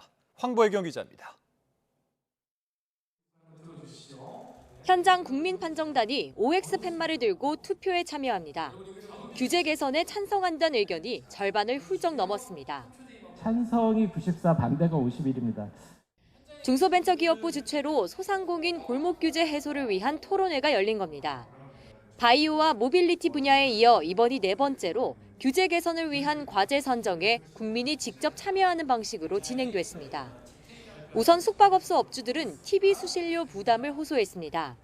가정에선 세대마다 한 대값만 내고 있지만 숙박업소에선 방마다 설치된 TV 대수만큼 수신료가 부과된다는 겁니다. 이제 객실당 2,500원씩 50실이면 12만 5천 원이에요. 그럼 1년이면 150만 원을 내야 하거든요. 객실은 많이 비어 있는데도 그걸 다 내야 한다는 게 좀 불합리하다. 또 정육점에서 곰탕이나 소시지 등을 판매하려면 영업장 면적이 26제곱미터가 넘어야 하는데 과학적인 근거가 없다는 지적도 나왔습니다. 이어 편의점에서 감기약 등 의약품을 팔기 위해선 24시간 연중 무휴여야 하는 점을 비롯해 PC방과 헬스장 등 모두 9개 골목 상권 규제를 개선해달라고 요구했습니다. 상인분들의 도전과 성장이 좌절되는 규제가 있다면 그 부분은 정말 과감하게 해결해야 된다는 생각을 갖고 있습니다. 정부는 국민 150여 명의 투표를 거쳐 규제 개선 필요성이 있다고 선정된 과제는 관계부처와 협의해 개선해 나갈 방침입니다. YTN 황보혜경입니다.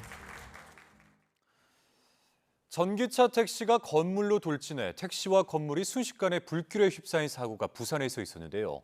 심하게 다친 운전자가 택시에서 내리지 못하고 있었는데 이 불길을 보고도 주저없이 달려온 시민이 소중한 생명을 구했습니다. 차상은 기자입니다.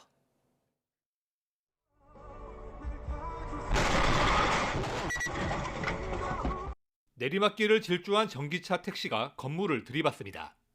푸른색이 섞인 시뻘건 불길이 택시 전체를 집어삼키고 건물까지 번집니다. 왜 저렇게 빨리 달리지? 라고 생각을 하고 있었는데 건물을 딱 박더라고요.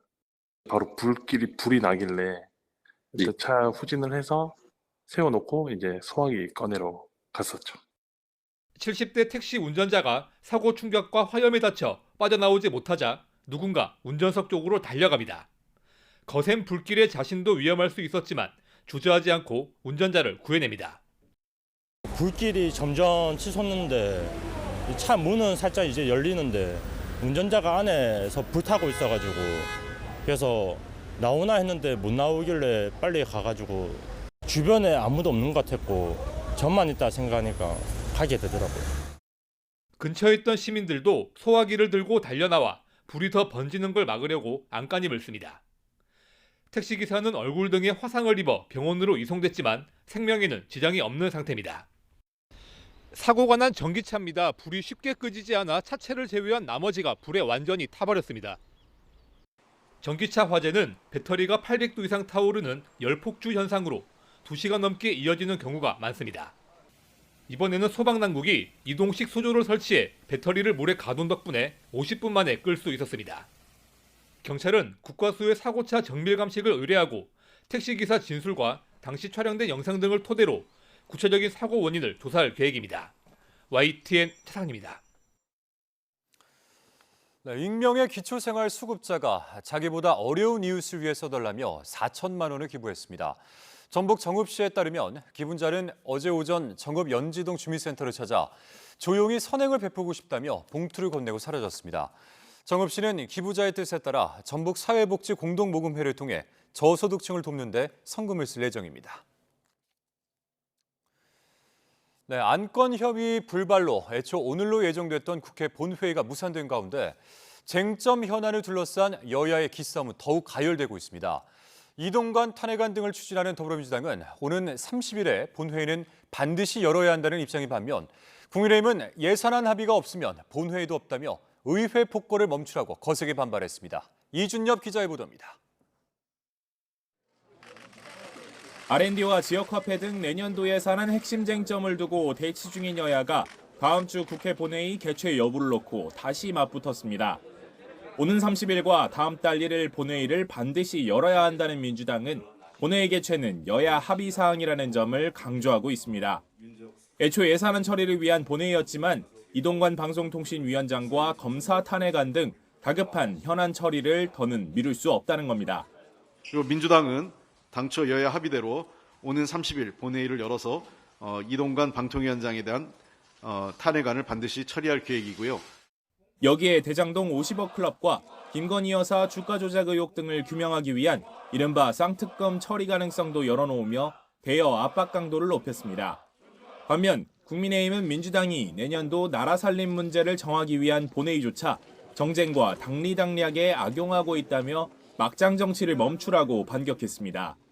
예산안 합의가 없다면 본회의도 열면 안 된다는 건데 탄핵안 등 야당의 대여 공세 의도를 파악한 이상 그 의도에 말려들지 않겠다는 의지를 분명히 했습니다. 협상 내용을 왜곡해서 의회 폭주를 감행하려는 것은 정치 도의적으로도 맞지 않고 일종의 막장 정치입니다. 야당이 본회의는 김진표 국회의장이 약속이라 주장한 데 대해서도 그렇다면 의장이 중립 의무를 위반한 것이라며 사실이 아니라고 선을 그었습니다. 국민의힘은 탄핵안과 쌍특검 처리를 하지 않겠다는 야당의 대국민 약속이 없으면 본회의 정상화도 어렵다고 맞서고 있습니다. 민주당은 이번 정기국회 회기 안에 이들 안건만큼은 반드시 처리하겠다는 의지가 강해 충돌이 불가피해 보입니다. YTN 이준엽입니다. 더불어민주당이 서울 지하철 5호선 김포 연장 사업의 예비 타당성 조사를 면제하는 법안을 소관 상임위 소위원회에서 단독 처리했습니다. 개정안은 김포 파주 등 인구 50만 명 이상 접경 지역을 포함한 대도시권 광역철도 시설 확충 사업의 예타를 면제하는 내용으로 여당의 김포 서울 편입에 대응해 민주당이 당론으로 채택한 법안입니다.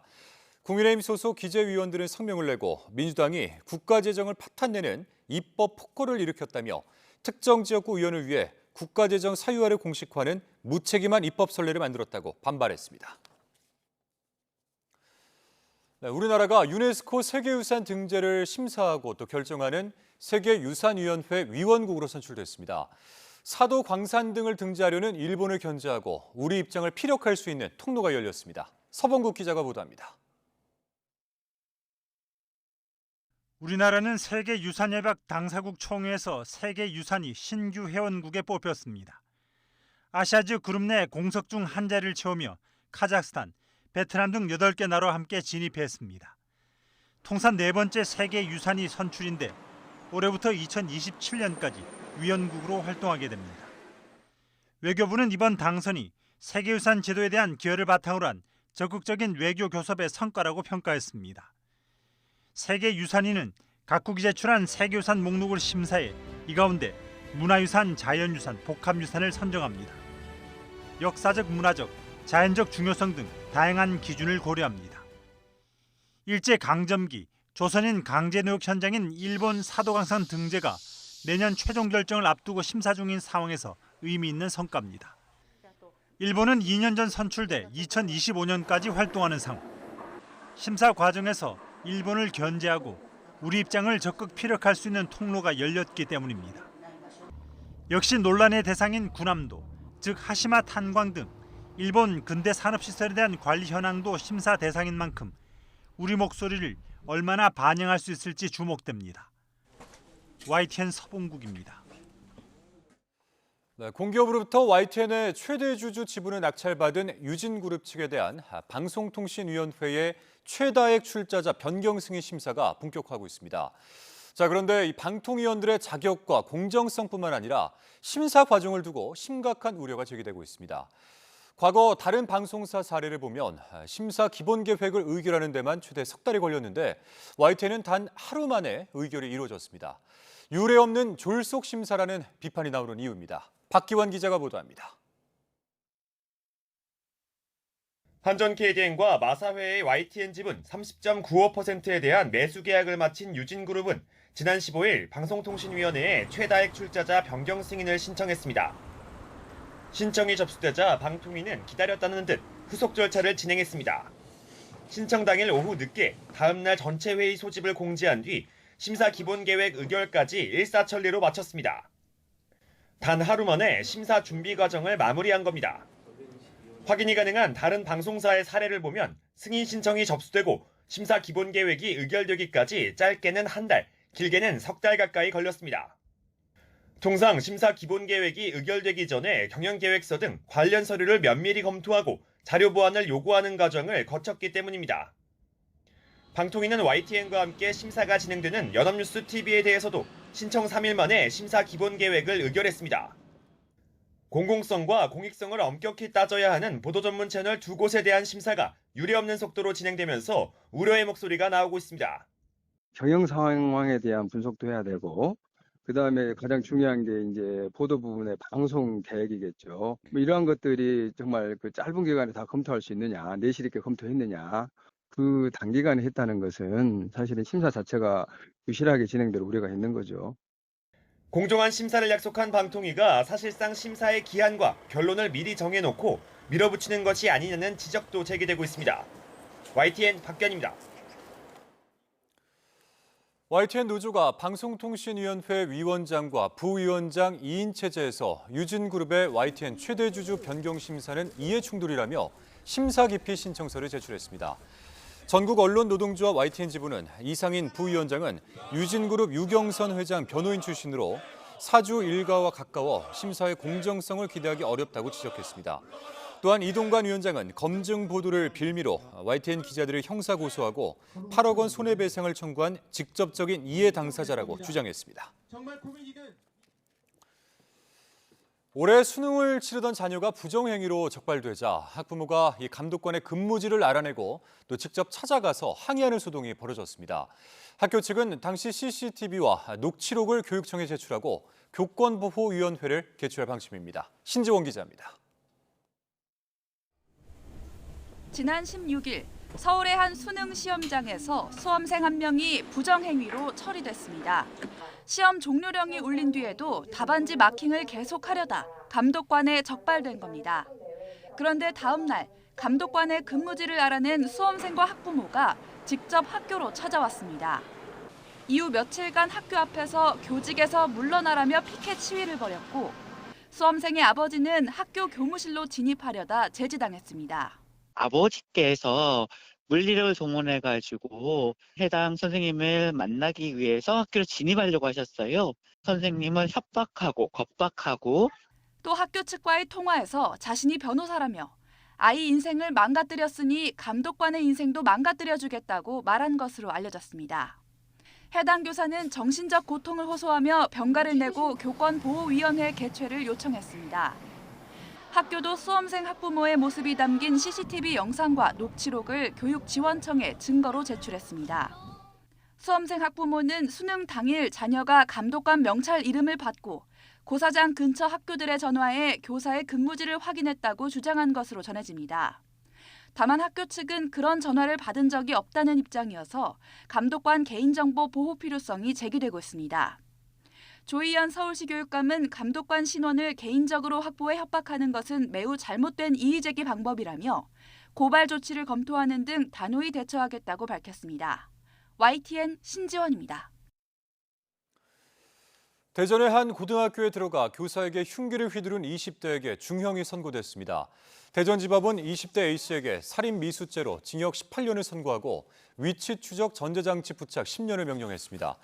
재판부는 피고인이 조현병으로 망상에 빠져 범행을 저질렀다고 하지만 죄질이 굉장히 안 좋고 명백히 살해 의사를 가지고 행동했다고 말했습니다.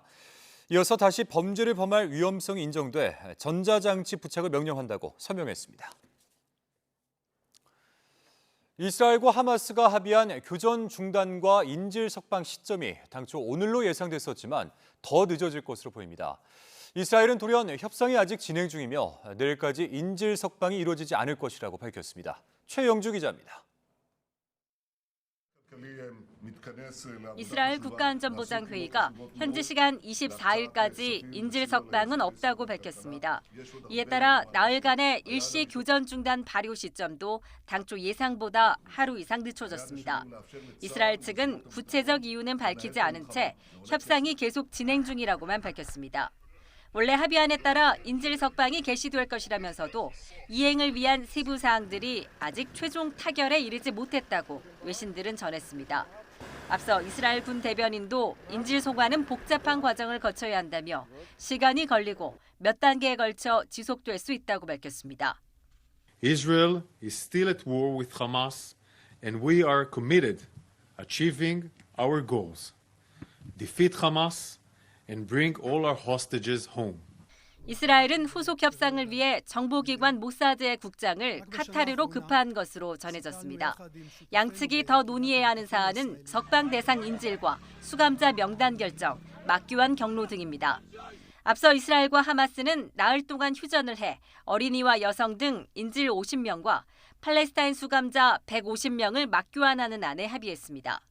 또 추가로 하마스가 인질 10명을 석방할 때마다 휴전 기간을 하루씩 연장하기로 했습니다. 이에 따라 인질 모두가 풀려날 때까지 일시 휴전 가능성도 나오지만 네타냐후 이스라엘 총리는 전쟁에서 승리할 때까지 싸우겠다는 의지를 거듭 천명했습니다. אנחנו מנצחים. ונמשיך להילחם עד לניצחון המוחלט. 이런 가운데 이스라엘과 하마스가 전격 합의한 나흘간의 휴전 기간 동안 하마스가 다시 남부에서 전열을 재편할 수 있다는 가능성도 나오고 있습니다. YTN 최영주입니다. 이스라엘이 하마스와 전쟁을 치르면서 하루 3,500억 원가량의 경제적 손실을 보고 있는 것으로 나타났습니다. 블룸버그 통신에 따르면 이스라엘 재무부는 이번 전쟁으로 매일 2억 7천만 달러, 약 3,509억 원의 경제적 손실이 발생할 것으로 보고 있습니다. 이스라엘 재정자문업체 리더캐피털 마켓츠는 하마스와 전쟁으로 약 62조 3,700여억 원의 재정 지출이 생길 것으로 분석했습니다. 이 가운데 3분의 2는 이스라엘이 책임지고 나머지는 미국이 부담할 것으로 내다봤습니다. 공기가 답답했던 오늘과 달리 내일은 공기가 상쾌해지겠습니다. 다만 날이 무척 추워질 것으로 보이는데요. 수도권과 강원, 영남 해안에 한파특보가 발효 중인 가운데 서울 아침 기온이 영하 3도, 대관령 영하 8도, 대전 영하 1도, 대구 1도까지 떨어지겠고 찬바람이 불며 체감 온도는 이보다 더 낮아지겠습니다. 낮 동안에도 서울 기온이 2도, 대전 4도, 광주 6도, 대구 6도에 머물며 춥게 느껴질 것으로 보이는 만큼 보온에 신경 써주시기 바랍니다. 또 오전까지 충청과 호남, 제주도에 1에서 3cm의 눈이 쌓이는 곳이 있겠고 추위 속에 내린 눈비가 얼어 빙판을 이루는 곳도 있겠습니다. 미끄럼 사고에도 유의해 주시기 바랍니다. 반면 다른 지역은 대체로 맑겠지만 해안을 중심으로 바람이 무척 강하게 불겠고 동해안은 매우 건조한 날씨가 이어지겠습니다. 강풍과 화재 예방에도 신경 써주시기 바랍니다. 모레는 기온이 더 크게 떨어지면서 올가을 가장 추운 날씨가 찾아올 전망입니다. 날씨 정보였습니다. 목요일 뉴스라이트 마치겠습니다. 함께해 주신 여러분 고맙습니다.